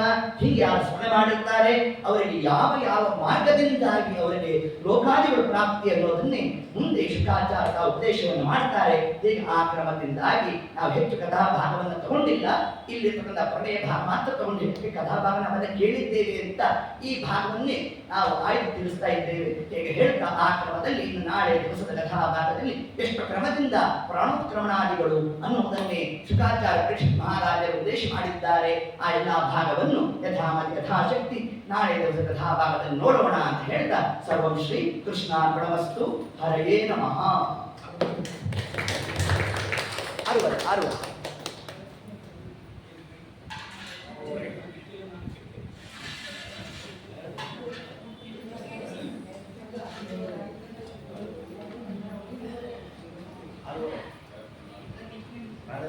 ನಾಳೆ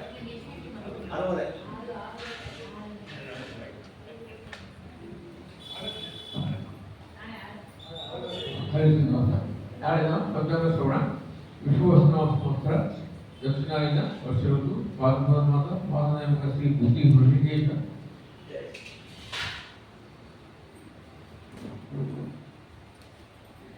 ನಾಳೆ ಶುಕ್ರವಾರ, ನಾಳೆ ಗುರುವಾರ ಪಂಚಮಿ ತಿಥಿ, ಗುರುವಾರ ಪಂಚಮಿ ತಿಥಿ, ಚಿತ್ತ ನಕ್ಷತ್ರ, ಶುಕ್ಲ ಯೋಗ,